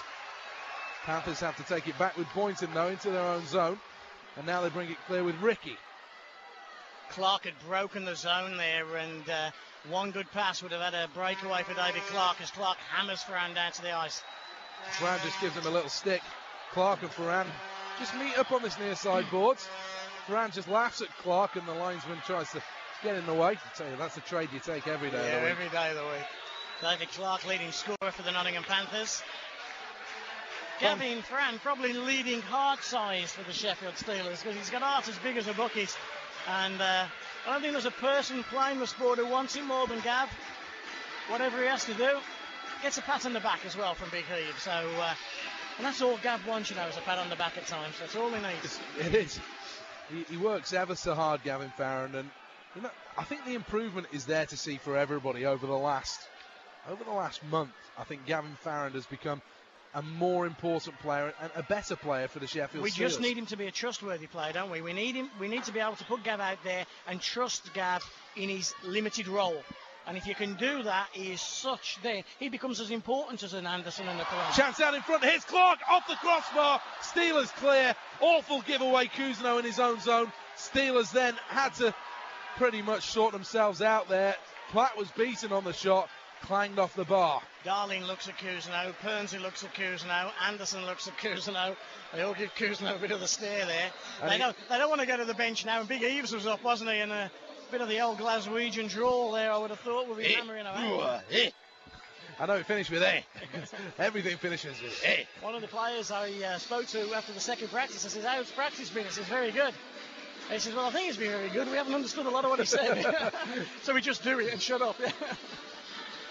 2:52 to go. Wings are on you tonight, David. Panthers 0, Steelers 0. I'm buying, man. I'm buying. Hey, score stays like this or better, I'm happily buying. Here's Dave Cousineau. He's had a mad couple of minutes here. Just needs to calm it down. Just make the simple play. And I'll tell you what you have seen with the Sheffield Steelers as Cousineau sends it out to Perron. He put Perron in a difficult scenario, but Perron does well to dump it into the zone and all the way around the boards. You think we're having a go at Dave Cousineau? It's far from that. As I say, you just got to call it how you see it. And Dave Cousineau's had a rough couple of minutes. Yeah, he's just put another pass onto the skate. As Perron takes a weak shot. And it's going to be picked up by Jeff Christian in the zone. Then Marek Ivan's going to turn it back the other way. Could be an opportunity to come into the zone. Steelers come back. Shot comes in. Steelers have got the defensive core all mixed up here. And it's a long shift. And now Andrews will come onto the ice. 2 minutes. Who are you waving at, Dave? Could be a chance in the zone. Here's Adams' shot. Just wide. That's come off Cruikshank, hasn't it? Yeah, came off Cruikshank, the back of his shoulder. Came off the shoulder on the backside. Good opportunity there. I wondered whether it had just come off the glass then as McKenna tries to take it round, but Shooter wraps him up really well. And Dutium rims it off the boards. That's going to go into the stands. And you lose more pucks in Nottingham than you do in just about any other rink in the league. I think maybe they lost more pucks here in Nottingham than they would have done in the old Durham rink. It's incredible. Well, of course, in Durham, if you hadn't carried 3 people out by the end of the first period, they were a bit concerned, weren't they? Steelers rolling 3 lines tonight. Jeff Christian, Eric Anderson and Mike Perron on the first units. That's the one that's not out there at the moment. This one is, though, as Shooter blocks a shot from McKenna. Did really well. Second unit of Dutium, Adams and Sample. Third unit of Lefebvre, Bliss and Farrand. And it's been equal ice time all night long. Steelers do chip it out of the zone. Here is Dutium. Uses good strength, but then McKenna just takes him down. Heavey nervously twitches on that bench. Little elbow comes from Clark. Slash from Dutium. Here's Sample on Clark, and Steelers will clear the puck. Here's Dutium. Can Dutium clear it? No, Ricky will dump it back in. And now Cadott. Strong hit on Cadott, but Sample missed his man a little bit there. Sample's running around at the moment. Foot speed. Oh, big slash Shooter. Oh, he missed the pads where I think he was aiming for and went upper body. Little pass out front. Little chip as well. Myers missed the net. 1 minute to go. Steelers have got to try and get this puck out of the zone because they're struggling. Need a whistle. Jamie Platt realised and he made sure he held on to the puck. 48 seconds to go. I'm sorry, I'm all fingers and thumbs tonight. They needed a whistle there, and the fingers and thumbs things was going on down there. Foot speed, Paul Sample. 3 or 4 times he went to a guy and got there just a bit too late. Then went to the next guy and got there too late. He was like a second-hand pinball machine, wasn't he? He just wasn't going properly at that point. Bit rusty. 48.8, and if the Steelers are at 0-0 at the end of this, then Paul Heavey will be very content. Here's Ian Moran, bottom of the circle, left side, offensive zone for the Panthers. Finds Nemirovsky. Cousineau makes a good play. Still Nemirovsky. Cousineau takes one hand off his stick. Got to be careful here. Christian's just pinned his man. Someone needs to go in and get the puck. Nemirovsky does just that. He's still holding Cousineau off. He's done a terrific job. Cousineau stick between the legs. He's not got the strength to drive Cousineau into the boards, Nemirovsky into the boards. But Darling has. So Dion Darling does. He picks him up, throws him into the boards. Then Marek Ivan with another dive on the play. Looks up, has a go at the referee. And now Perron breaks. 14 seconds to go. Here's Christian. Nice move. Backhand side. Feeds it. Here's Anderson. What a play. Anderson side netting. Steelers. Good chance in the zone. What can Eric Anderson do? Dion Darling. Shot comes in. Little tip wide of the target. 2 seconds to go. Panthers will tip it away. And what a chance for the Sheffield Steelers. Another standing O, end of the session, 0-0. Excellent period for Paul Heavey's men. He'll be content. He'll be concerned of a lack of goals, but he'll be very pleased at the way his 3 units have played tonight. The way the forwards have got back to the point and helped out on their defence. I think he'll be a pleased coach. Very nervous, probably. You know, we just had 1 period left, but very pleased. All right, give us some text. 07973 116 185. 07973 116 185. Text us now if you've got something to say for yourself. That was my number, wasn't it? Yeah. I just thought I recognised it. Marek Ivan has just smashed up his stick. And he's all upset. He's mad. He's frustrated. And quite frankly, you know what? Liability. He I'd have loved to have been in London that night. He went down on his knee pumping the... why would you go on one knee and pump the London Racers bench? Well, Robinson, I mean, go through their toughness. They toughen up with pretty much most teams, don't they? Why would you want to upset them with 18 seconds You've left? got Maxwell. You've got Cairns. You've got Robinson. You've got the other Cornish. And you know what? Whoever's the fourth guy can do pretty much what he likes. Yeah.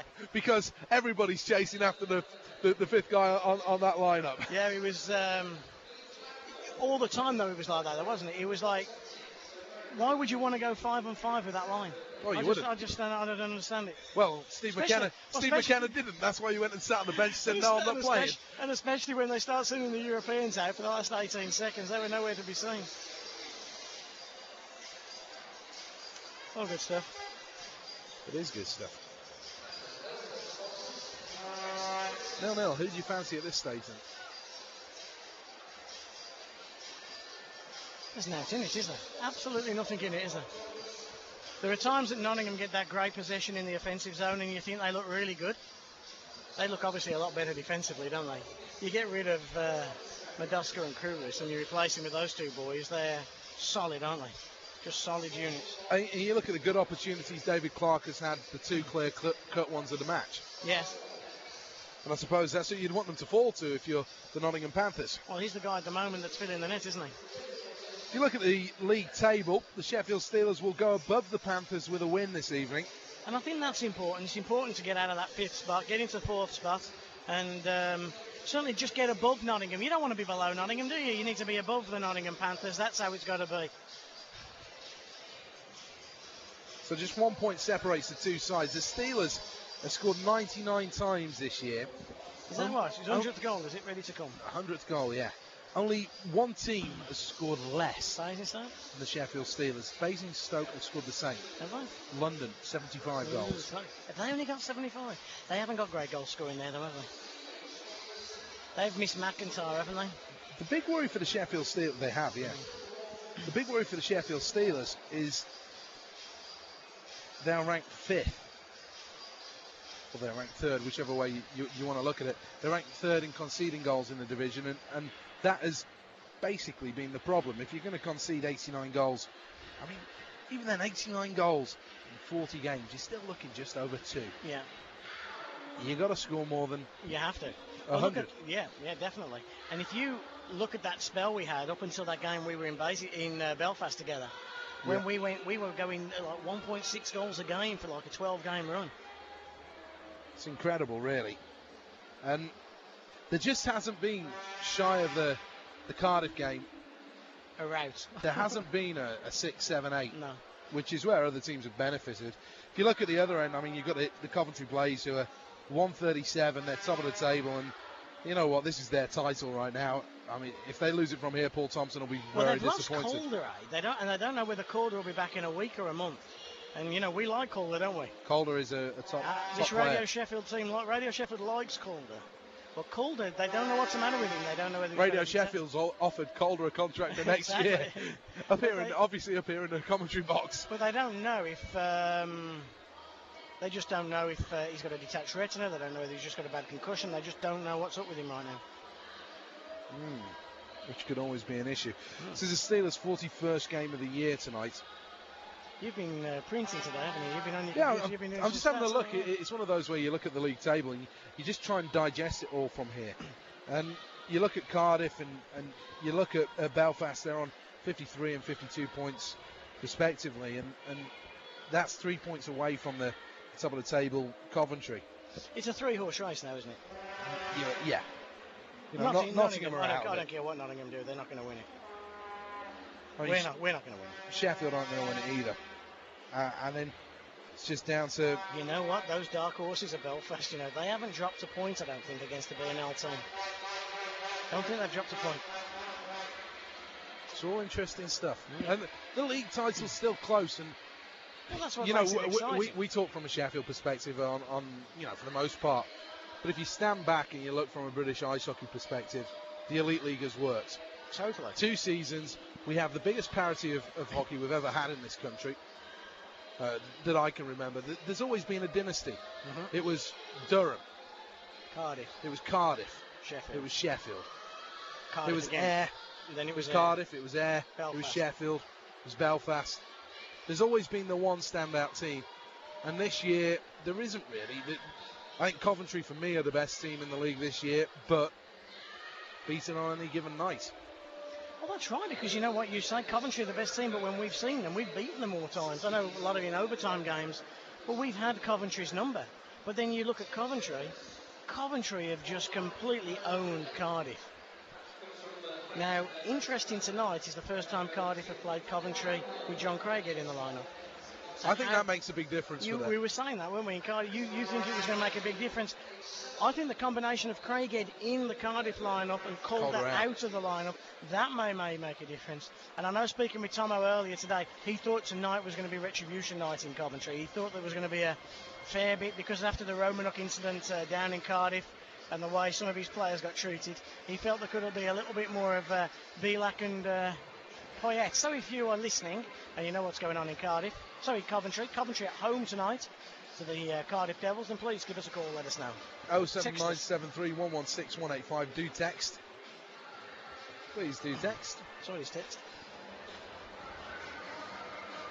Do you have anything coming in on the old texty phone? Hi, could you do a shout out for Dave and Vicky in block 111? Hello, Dave and Vicky.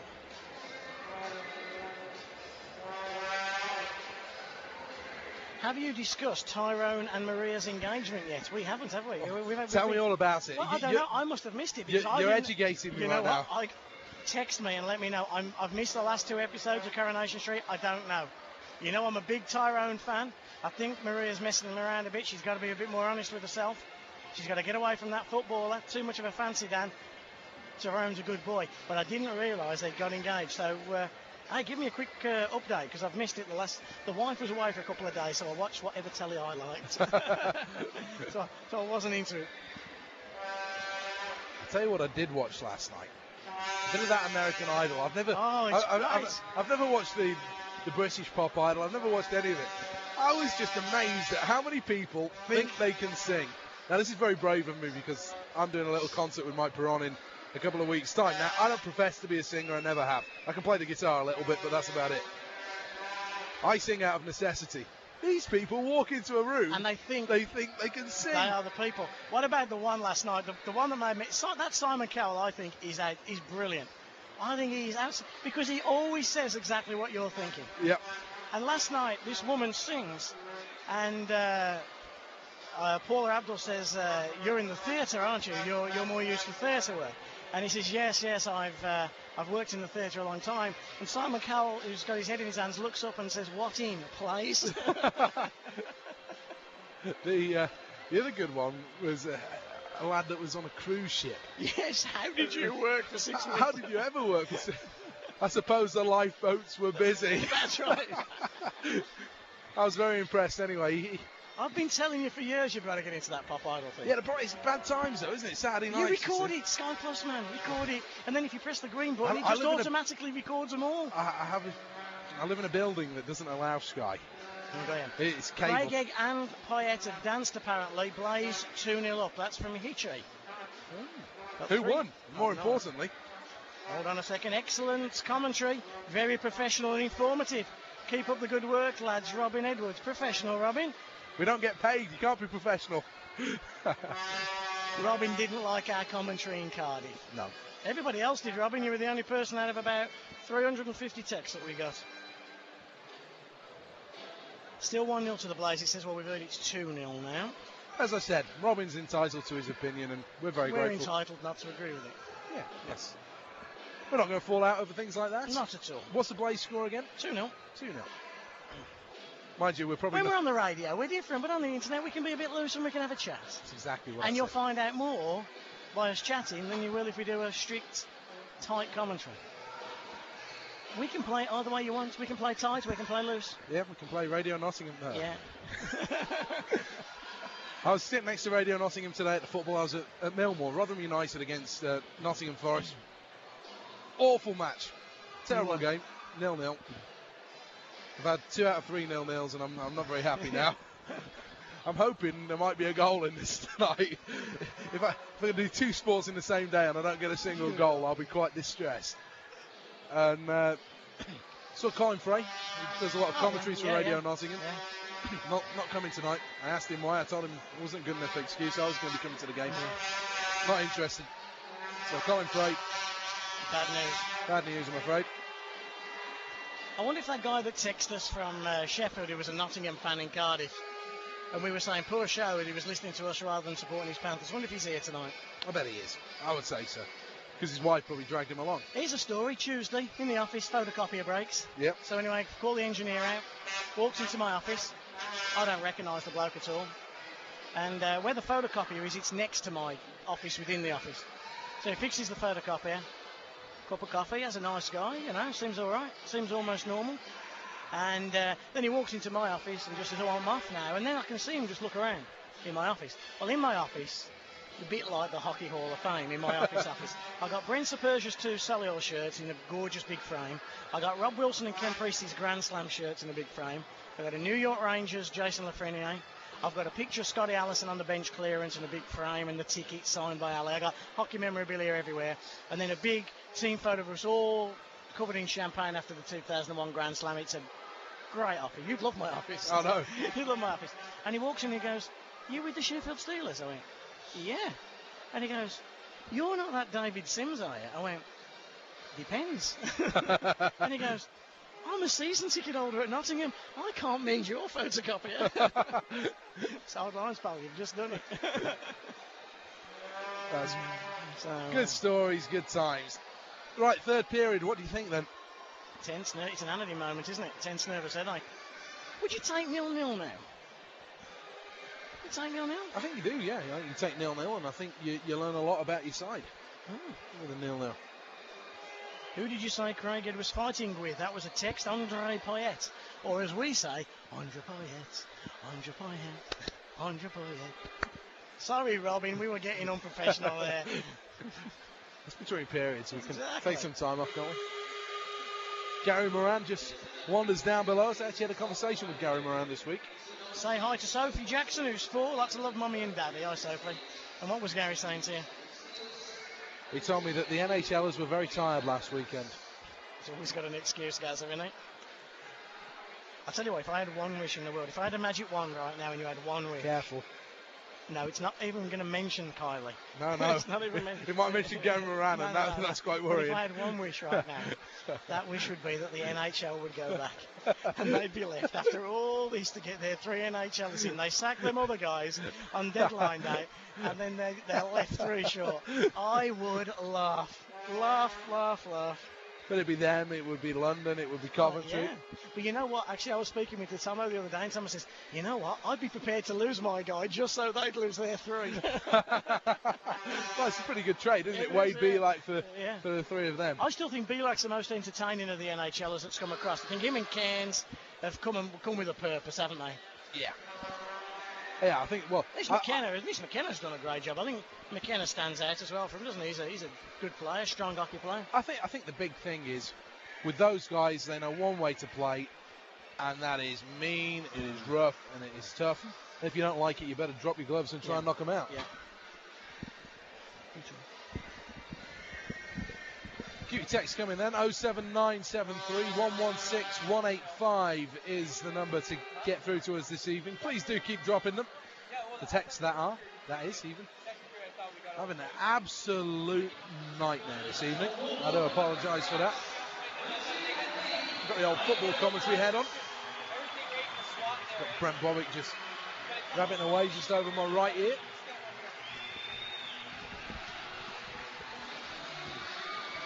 So Bobber thought the Steelers had the better of the first, thought the Panthers had the better of the second, and in typical Bobber quote, "Simsy, I reckon if we can win this period, we could win the game." Bobber, it's 0-0. Did he really say that? He's just said that. That's awesome. Sorry, Luke never heard that. Bobber's just said to me, he goes, "Simsy, if we could just win this period, we've got a great chance of winning the game." But Bobber, it's 0-0 now. If we win the period, we've won the game. He's now looking across, all hurt. Poor old Brent Bobick. Good quotes. Good quotes. Just get... Oh, here we go. Here he comes.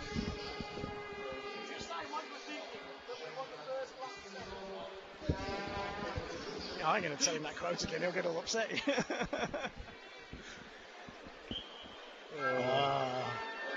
Golden moments. Fun of the games, eh? Fun of the games. 21-19 the shots. That's the difference. That's the big third period. I've got to say, I thought the Sheffield Steelers had better opportunities in that second session. Giants 2, Bison 2. That's the score as we get ready to go here.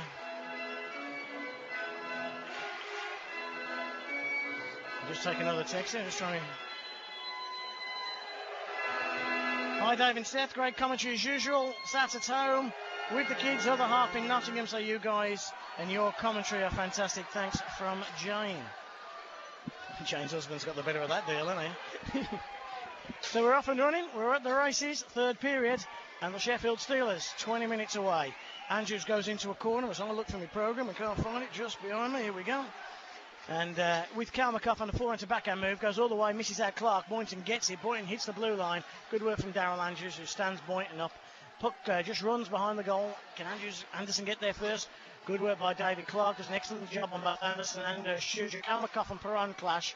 And Kalmakoff actually does a pretty good job getting it all the way back to Ricky. Takes a shot, looking for a deflection. I think there was a slash coming in on Clark there. Another shot comes in. Picks up Cadott. Cadott's going to leave it to Boynton, is he? No, he goes to Ricky. Left-hand circle, takes a shot. Intercepted. Steelers break out of their own zone, just by their own bench. Red line, soft dump in. Anderson goes for a change.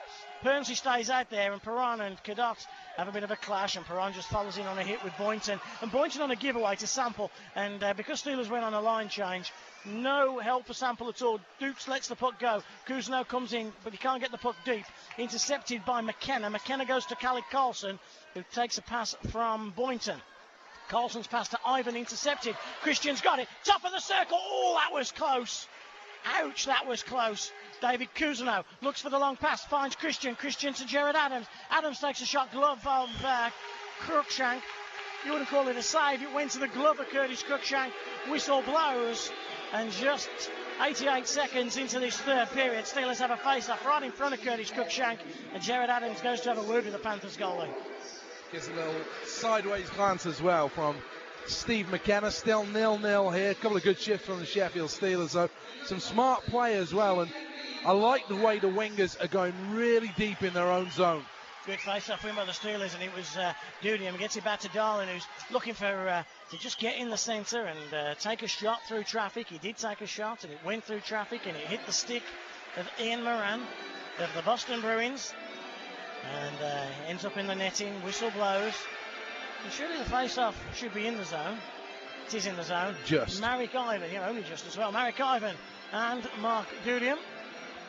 Adams lines up against Nemirovsky, and a face-off win for the Steelers, and it falls to Adams, takes the shot, deflected off Ian Moran, falls to Nemirovsky, and the former Bracknell comes out with it, left-handed shot, nice skater, gives it out to Ian Moran. Wasn't a great pass to Ian Moran. Moran tries to find Kenner down the right-hand side, and Darlin and Kenner are going to clash, and Darlin rubs Kenner into the boards. Cousineau comes and goes reverse.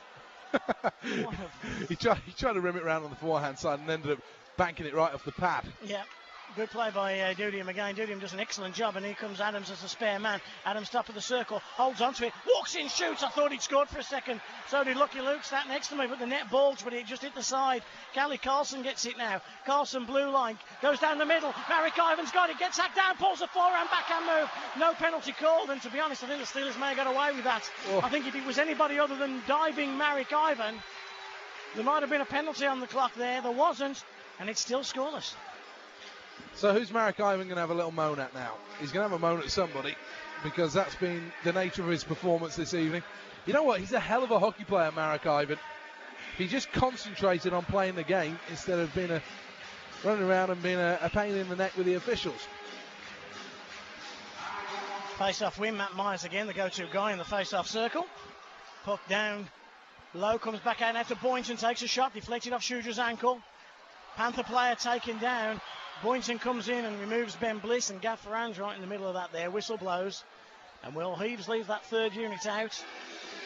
I think he's got faith in them right now. He has, hasn't he? Yeah, because it's a face-off deep in the defensive zone with 17 minutes left in the game. And the interesting thing is, if you have faith in the unit, then it tends to do better than when you fear putting them out, and they realise that. Yeah, because if they have the confidence to go out, and if they know that the new coach has got faith in them. Here's Ron Schuger off a face-off win to the Steelers, goes out to Lefebvre, hits the red line. Lefebvre fakes the pass to the blue line, drives it into a corner. Ferran's going to finish a hit, and does finish a hit on Recchi. Puck came out in front, Recchi's gone down. Good work by Gav Ferran. He's going to work hard, and Myers, here comes a hit from Lefebvre, misses it as Myers gets it out. Odd man break for the Panthers. Moran hits the red line, chips it in on the backhand side. Platt goes to stop it. He does stop it, fakes it into the corner where it's picked out with Moran. Ferran misses on the hit with Paul Moran. Recchi comes to get the puck, dips it down, back into the corner again. Wojciak, or is it Wojciak and Moran? Gets it back out to Myers. Bliss is preoccupied, if you like, with Boynton. Paul Moran takes the shot. There's so many Morans here. That's why they signed here, Moran. Wojciak gets it out in front. Platt makes the save, and that was an awkward save. Came off the outside of the post. Great play. Gav Farand. But Gav saved the day there. Gav's had a good night, hasn't he? He's had a great night, Gav Farand. Just then there were two Panthers on the blue line, just trying to cap the point. And Gav Farand, and it was going straight to a Panthers stick. Gav at full strength, full stretch, knowing that he was going to get hit, just reeled the puck in. As he did that, he avoided the hit and then just flipped it length of the ice. Top stuff. Really good. Sorry, Luke and I were just looking at the old cheerleaders there. We don't fancy yours much, Seth, the one on the back right, but other than that, pretty good. 16:30 to go, third period, face-off, win Steelers. Cousineau gets it out to JC. Christian's pass, can't get out of the zone. Clark hammers it back in again. Gets deflected this time off Cousineau, but this time it's Kalmakov. Rims it in. Platt goes to get there. Platt loses the puck behind the goal. But he gets back in the goal pretty quick. And Cousineau and Darlin are hammering guys along the board. Marek Ivans one. Cadot out front, and he finds a pass out to Clark, and Clark's the one who's the chances are falling to.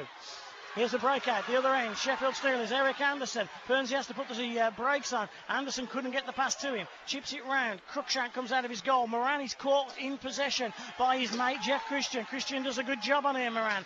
Callie Carlson out to Mark Cadot.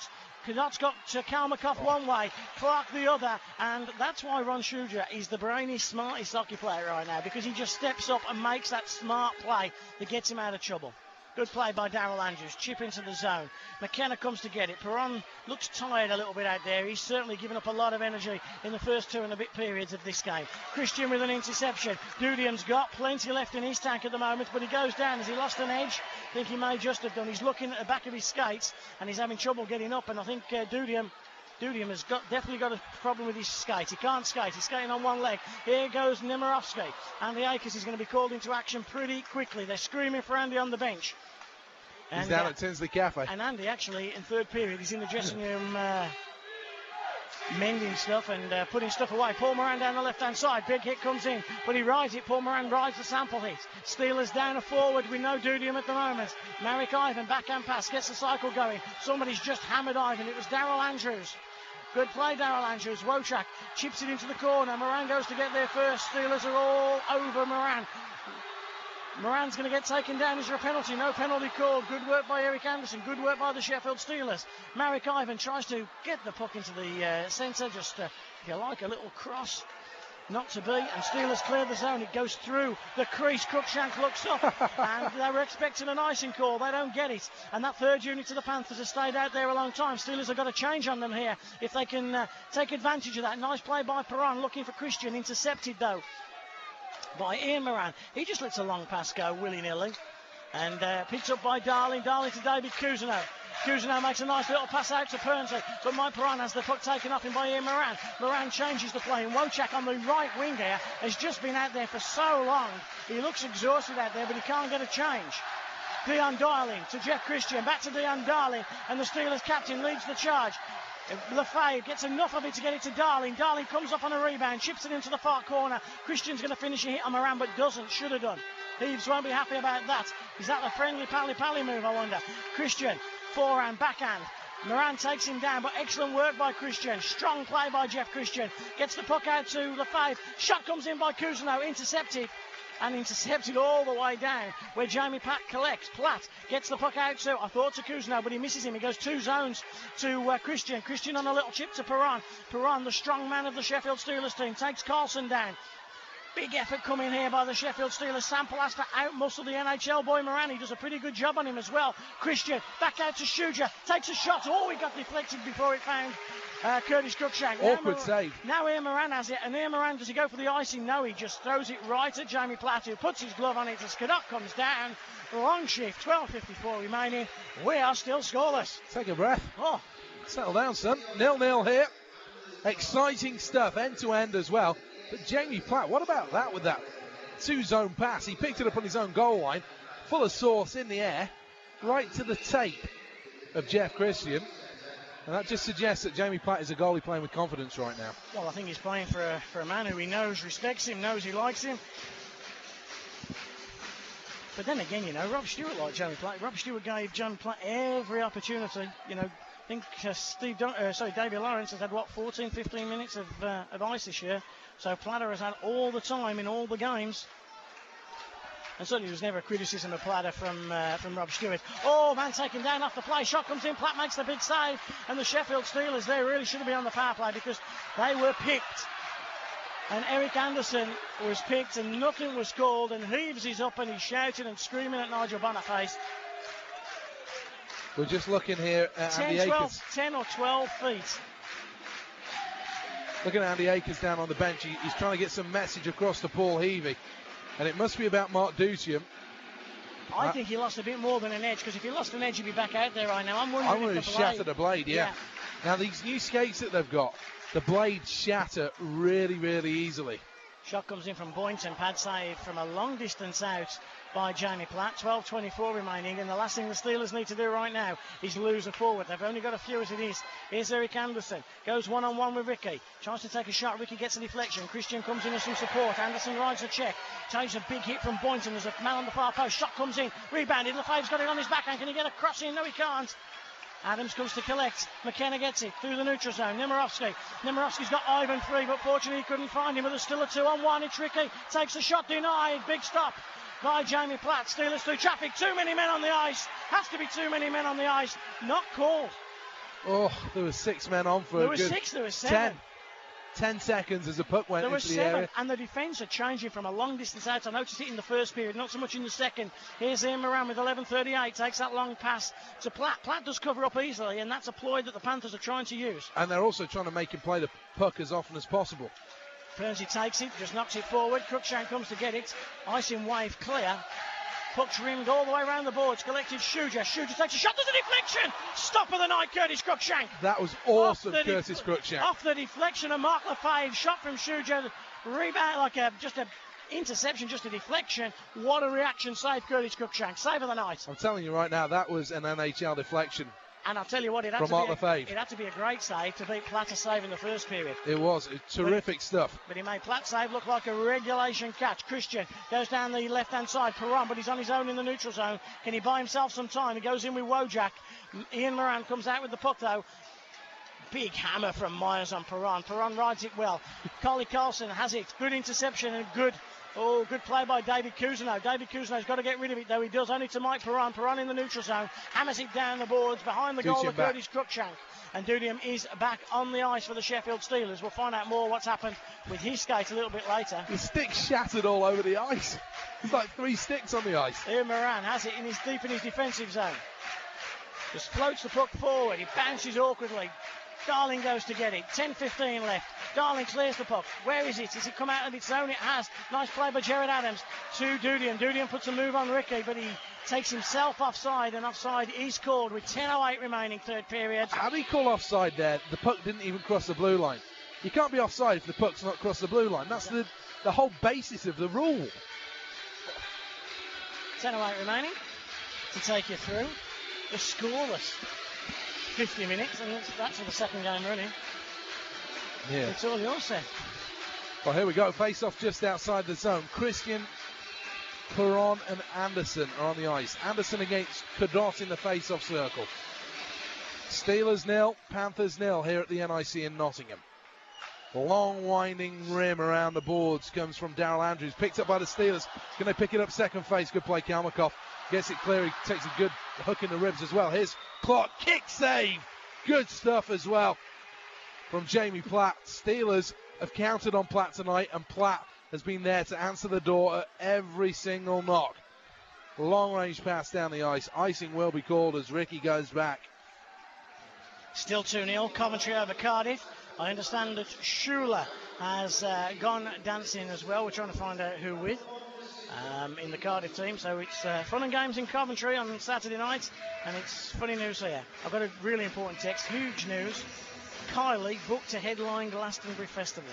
I don't see myself as a Glastonbury man, do you? I've been there. It's very good, actually. Yeah, enjoyable. Did you see me there? I like my 4-star hotels and the bed and breakfast. No, I don't think, unless you're going to get helicoptered in. And to see Kylie, you might just do that. I might just call that one in, yeah. 9:35 remaining, 0-0. Here's Jared Adams breaking the zone, left side, over the blue, fires a shot, kick save, Cruikshank. That had some heat on that. It's a great shot by Jared Adams, good save as well, Cruikshank. Adams has it back in the zone, winds it round now towards Dusium. Dusium backhand side, a little pick comes from Sample, needs help now, back to the blue, tough pass for Andrews, keeps it in really well. Sample back towards Dutium. Dutium will pick this up. Adams goes out front. Here's Dutium. Fires a shot. Good blocker save, Cruikshank. And now Nemirovsky can bring it clear for the Nottingham Panthers. Good speed with that choppy stride. Steelers push it away with Eric Anderson. Mark Lefebvre's out there. Breaking into the zone is McKenna. Could come to Ivan. Good stop, though. Smart play by the Sheffield Steelers goaltender Jamie Platt to come out and knock that one away. And here's Eric Anderson. And smart play Ron Schuger as well, because he could have been in some trouble there. Ricky over the blue. Shot comes in. Going to bobble out front. Who can get there first? Is it Panthers or Steelers? Panthers do. Back to the blue. Ricky again. Block shot by Eric Anderson. Another opportunity. Stick just wide by Paul Moran. Good shift this from Paul Moran. And then Mike Perron just pins the massive McKenna against the boards. And the Steelers have got a chance here to win the puck. And they do win the puck, and they now can clear the puck with Mark Lefebvre, who just goes cross corner, soft dump down the ice, and he gets the Steelers a change. Those 2 or 3 fewer bodies that the Sheffield Steelers have, especially in those important situations, beginning to tell. And the Panthers turning the screw a little bit in the last couple of minutes there. 8:07 remaining, 0-0. Here's Ricky. Steelers are just about rolling 2 lines at the moment. Back goes Dave Cousineau, who stops. There's the other half of a broken stick. This is an expensive game for ownership tonight. A lot of broken sticks. They're all the aluminium ones as well, aren't they? Yeah. Well, the synergies, 120 quid a piece, eh? The composites. Here is Cousineau. Goes right side to Sample, who dumps it in backhand side. That was a play by Paul Sample that we've seen quite a lot this year. Now the outlet is right towards Wojak. Wojak into the zone. Platt plays it for the Steelers behind his own net. Quick outlet. Here's Perron. Perron, little soft pass down this near side. Won back by Nottingham. Perron can win it back in his skates. Sends this one forward into the zone. No icing called. Here's Ian Moran round the back of his net. You get the feeling the Sheffield Steelers have been told hit the red line and dump it in. Does feel a bit like that right now as Cadott sends one all the way across the crease. Steelers will get there first with Eric Anderson, and he'll get to the red line now, and you know what? He'll dump it in. He'll take a hit from Clark as well. And Jared Adams goes on the forecheck, and I thought then he was going to smoke the goaltender Curtis Cruikshank. He decided discretion was perhaps a better move. 6:47. Time ticking down. Here is Andrew. Steelers playing road hockey right now, and you can't blame them. Dutium chipping cross corner. Chasing is Sample, and Sample will get their second phase as well. Ahead of Ivan, still Sample, done really well. He's tied up by McKenna. Here's Dutium. Dutium to the shot to Lefebvre. Lefebvre will send it in. Cousineau, what are you doing? You're behind the goal line. You're a defenseman. Shot comes in. Rebound out front. Shot. Good save, Cruikshank.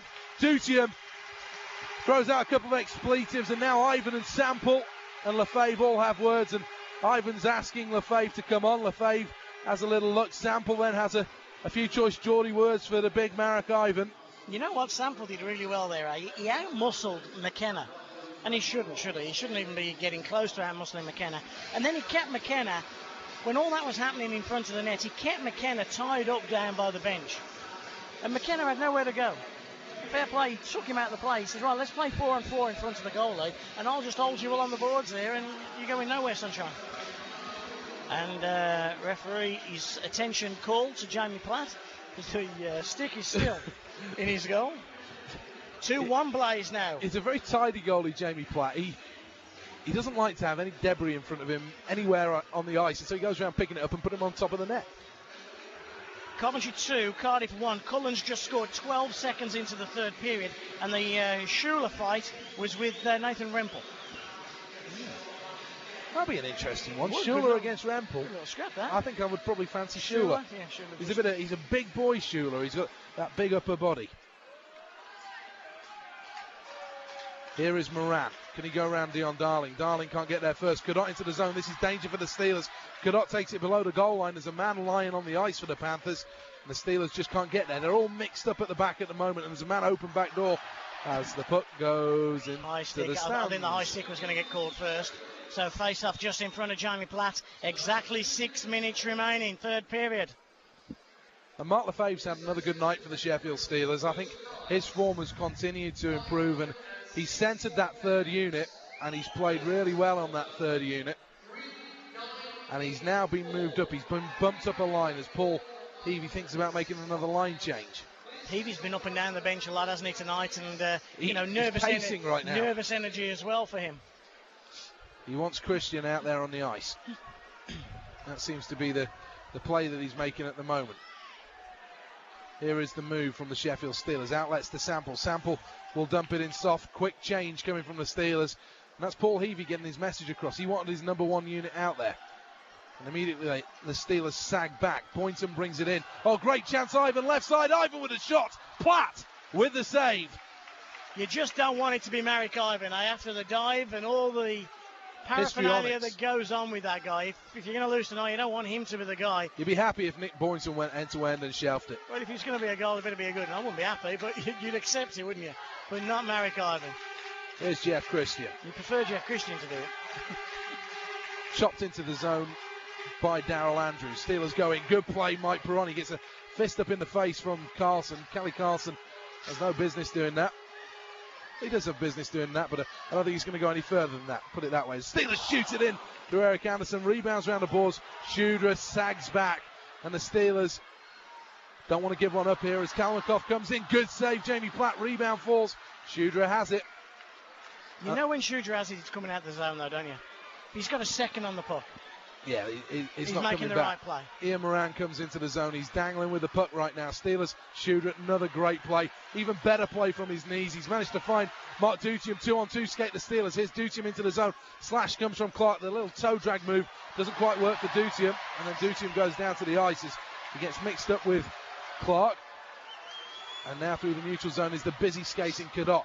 Good play here from the Steelers, Dave Cousineau. Oh, he's done really well, Dave Cousineau. And he's taken that away from him. And now the Steelers need to take it back out front. Huge play by Dion Darling to just straight on Mark Cadot. And Jared Adams then will feed it down. Asking Sample to forecheck. Steelers will try and intercept. Cousineau has it. The Steelers defenseman dangles into the zone. Good play. What can he make happen from here? Oh, he can't sag in that deep. He has sagged in that deep. And now Paul Moran breaks right side. Moran top of the circle. Winds up. Fires one. Kick save from the Steelers. Chipped off the boards by Cousineau. Glass and out, it has to be, doesn't it? Glass and out, Sams. Ricky keeps it in again. Couldn't get any elevation on that clearance. Paul Moran, you know what? Paul Moran impresses me every time the Nottingham Panthers play. He's a feisty little so-and-so, and he plays pretty well against the Sheffield Steelers. He plays hard, doesn't he? He knows his limitations, and I think he's got much better as a player. And he's somebody who has responded well to that confidence that Paul Heavey has in him. Round the boards again. Nottingham Panthers pinning the Steelers in the zone on the left side. Top of the circle, walking out the corners. Myers, neat play by Myers. Down low, shot comes in. Net off the moorings. Whistle will go. Steelers starting there to just sag a little bit. Tiredness maybe. And that's line 3 of the Nottingham Panthers doing it against line 1 of the Sheffield Steelers. They got some momentum going there, didn't they? Right off the bat, and they got the cycle going well. And the fake shot pass was a pretty neat move. Myers is a pretty skilled player, though, isn't he? Steelers, I'm looking for Jared Adams down there on the bench. And I'm struggling to see him right now. Lefebvre out or there is it Mike Perrone that's sitting out? He's the one that sat back on the bench. Just behind Paul Turner, Pernsley. Yeah. Shakes his head. I wonder whether Mike Perrone's okay. I know he has been suffering a little bit with this flu bug, but I wonder. I don't know. Here is Christian into the zone. Christian takes it up the middle. Oh, he's giving it away here. Clark will bring it back the other way. He's got McKenna with him. Clark into the zone. Stops, pullback. Shot comes in. And that's a good stop from Jamie Platt. A regulation one. Yeah, but a giveaway from Jeff Christian in an area of the ice where you don't want the puck to be given away in. Hey, look at Dion Darling here. He comes across to Marek Ivan. He immediately has a few words with him. And Darling and Ivan throws a big cross-check into Dion Darling. And Marek Ivan is showing that he's a feisty little so-and-so as McKenna steps across. And if Ivan wants to go with Dion Darling would quite like that. As Ivan comes across and he seems to have got a motor mouth. Well, he's also a lot tougher when he's got two linesmen in between him as well, isn't he? Dion Darling went a whole zone, though, out of his way to get Marek Ivan. He just skates over to McKenna. And I don't know what he said to McKenna, but he certainly just skated over and he said, I don't know whatever Ivan's just done, but he told him to keep his head up. And my understanding of the incident in London was that people like McKenna and Ricky were very, very disappointed that they had to stand up for their Europeans in London, and in fact, to a certain extent, refused to do so. Yeah, they weren't very happy about that. As now we're seeing Dutium centering Christian and Lefebvre. There's an icing call against the Sheffield Steelers. And Paul Heavey doesn't like that one. Hands in the air. 2:37 remains, 0-0. But Pernsy's certainly out of the action right now. We don't know what's up with him. Paul Heavey's not shortening. Well, here's Mike Perron back out onto the ice again. I mean, is this just Paul Heavey shortening his bench and he's rotating 7 forwards? Yeah, but if you shorten your bench, you don't. The one person you don't shorten is Mike Perron, is it? Well, that's if you're you, or that's if you're me, if you know Mike Perron, you know? It's 2-2 in Coventry. Cardiff coming back. 47-02. 2:37. I tell you, they're a team. It says Burgess here, but that must be Burgoyne. They got some heart, that Cardiff team. We saw that last week. They're just a team right now that are playing championship hockey. That's a huge slash from Dutium. Oh, he's just taking his man in two there. Dutium comes into the zone. Round the back of the net, Ian Moran comes into the boards.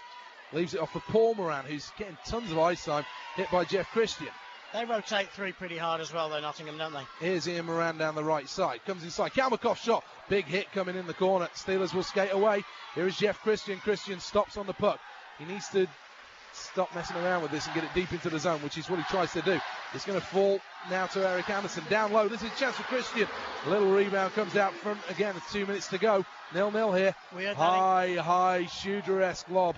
We heard that in Cardiff, didn't we? That 0-0, 2 minutes to go. Steelers give it away through Cousineau. Back into the zone goes Ricky.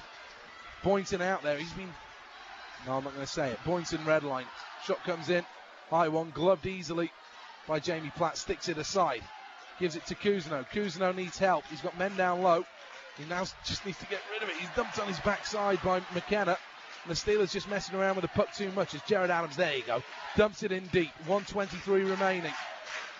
Steelers fans get into it here.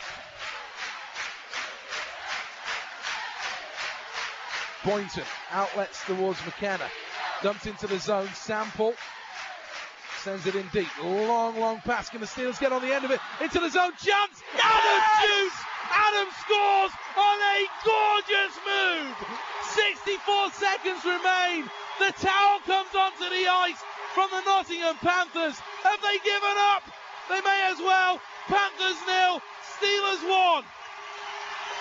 You know what? What a pass that was. Was that a Dudian pass? Or was it Shudra? But what a pass. And you know if the guy misses the puck on the defensive blue line here, Adams is free. But 99 times out of 100, that puck bounces off the stick from such a long pass. But what a great take by Jared Adams. And what a great play Curtis Cruikshank. I mean, Adams made on Curtis Cruikshank. And what are the Panthers arguing over it? I think it maybe has been an offside pass.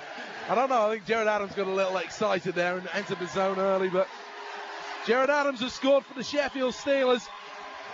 Goal number 13 of the year for him. His 27th point. 64 seconds remain. Third period. Can Paul Heavey's boys hold on? And you know what? If listening is Rob Stewart to this commentary tonight, he'll be as delighted as anybody, won't he, that the Steelers have taken this game by the scruff of the net now. The scoreboard still reads 0-0, but the Steelers lead 1-0 in Nottingham. Final minute, Seth. Rim round the boards again. Panthers 0, Steelers 1. Jared Adams on a move that was a move of a forward. Heavey jumps on the bench. Is he going to see the Steelers to their first win? Steelers dump it all the way down the ice to Jeff Christian. Is it going to curve into the crease? It doesn't. Icing should have been called, and it wasn't. And so Ricky will bring it away for the Panthers. Left side. Hook on him. Into the zone comes Ivan. Steelers trying to get it away. Don't go up with your stick. You've got to go up with the glove there.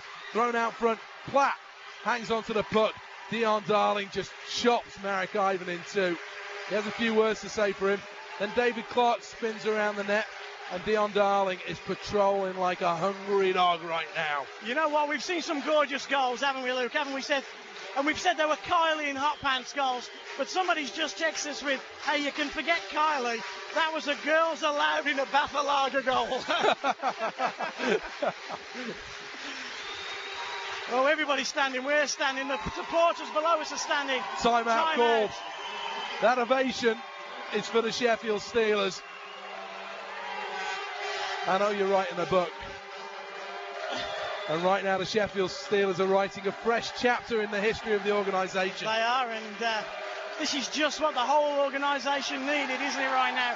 27.5 seconds to go on, and the boost that this gives the club, not just to the whole week going into the Coventry game, but also on top of that, you know, this is why you make the change, because this is the stem now for the playoffs. This is the first game of the 10-game build-up for the playoffs, and that's what it is all about right now. The faces down below us, the seated people. Isn't it nice to see so Look many at the smiles. Look at the smiles. And all of a sudden, there's a smile back on the face right now, is there not? It's funny. Even Luke's smiling, and he has to watch Leeds every week. How did they do today, Luke? How did Leeds do today? 1-1 Is Ken Bates all right? I'm a Chelsea boy, so I like Ken. Is he a good guy? Yeah, good, excellent. 27.5 on the clock. Steelers face off in their own zone, net empty. Boynton on the blue line with a slick pass. Steelers intercept. Here's Dutium towards the red line. Can Dutium lift it in? Takes a deflection off Boynton, who committed the body on that play. Deflects wide. Boynton in the zone. Steelers sag deep. Here's Perron. Can he get there first? No, he can't. Clark will. Andrews is back there. Andrews, Darling, Perron, Dutium and Anderson out there. I tell you what, those are the best 5 hockey players on this hockey club. And it's over. It's all over, folks. Steelers send it high into the crowd. That'll just about do it as Darling gets involved with Callie Carlson. There's a bit of a scrum here. Mike Perron just shepherds Cadot away. And Steve McKenna gets involved. He's going to just pick up the pieces. I think Dion Darling just hammered Callie Carlson on the buzzer. As Paul Adey, look at Paul Adey. He's not very happy. He keeps trying to tell the referee he's thrown in the towel. You don't need to throw in the towel after 60 minutes. It's already over. Oh, the water bottles are coming, are they? Adey's showing some emotion. He's thrown the towel. He's now throwing the water bottle. Throw the sticks and the benches. Go on, yeah. Don't let him do that to you, Paulie. Don't let him do that. I remember the Terry Christian film where he picked up the benches and the sticks and everything went. There would have been an equipment manager still left on that bench. He would have been thrown headfirst onto the ice. That has to be a misconduct as well, you would hope. Big Heaves gets his first win. And there's a smile on the face of the Sheffield Steelers in the city of Nottingham tonight. And I think it has to be Hooters night tonight, Seth. It might well be. It might well be. Jeff Christian salutes the crowd. We'll always jump in and enjoy a little piece of that action. Steelers 1, Panthers 0 here in Nottingham. A Jared Adams goal. I've got to say, you know, if the goal was the other way around, I'm sure we would have quibbled on that offside. It was one of those dicey ones because it was a long, high, slow pass. And we're not in a great position to tell whether Adams was offside, but my first reaction was to look at the linesman. You wondered from there. But the Steelers deserved a bit of luck, because they've gone a long, long time without a great deal of luck. Well, we've said before, if it wasn't for bad luck, we wouldn't be having any luck at all, would we? And I'm sure Rob Stewart, when he hears reports of this game, will think, well, that never happened when I was in charge. Well, it happened, but it also always happened against him, didn't it? As we're watching Nigel Boniface have a few words. Callie Carlson skates across. He's going to have his picture taken for something. What about fans singing? I can't hear. NHL, you're having a laugh. NHL, you're having a laugh. Fortunately for the Sheffield Steelers, none will Moran and Boynton and McKenna. They won't have got the accent yet. Yeah, he's still picking his 10 grand a week up for doing nothing, of course, in the NHL. So he's $1.5 million, isn't he, Boynton? It's 10 grand a week for doing nothing over here. Seems to be somebody down on the floor in the Nottingham Panthers fans. I don't know what's going on there. They're asking Steve McKenna to go and carry them out of the building. That's not Platter's first shutout, is it? No, it's not his first shutout. Someone's in a bad way here. Yeah, Luke's just said, I think it's the guy who got hit by Pernsy's final puck. Cleared that one out of the way. The fans were all very keen to Steelers skate round now at the end of the game. Top job from the Sheffield Steelers this evening. A real good effort at the NIC here in Nottingham. And Jamie Platt, big smile on his face. He's somebody. I love that NHL, you're having a laugh. That has to work, eh? Many nights I have left annoyed. Well, this is a text. Many nights I have left an annoyed wife downstairs while I was glued to your coverage. Tonight, I feel no guilt.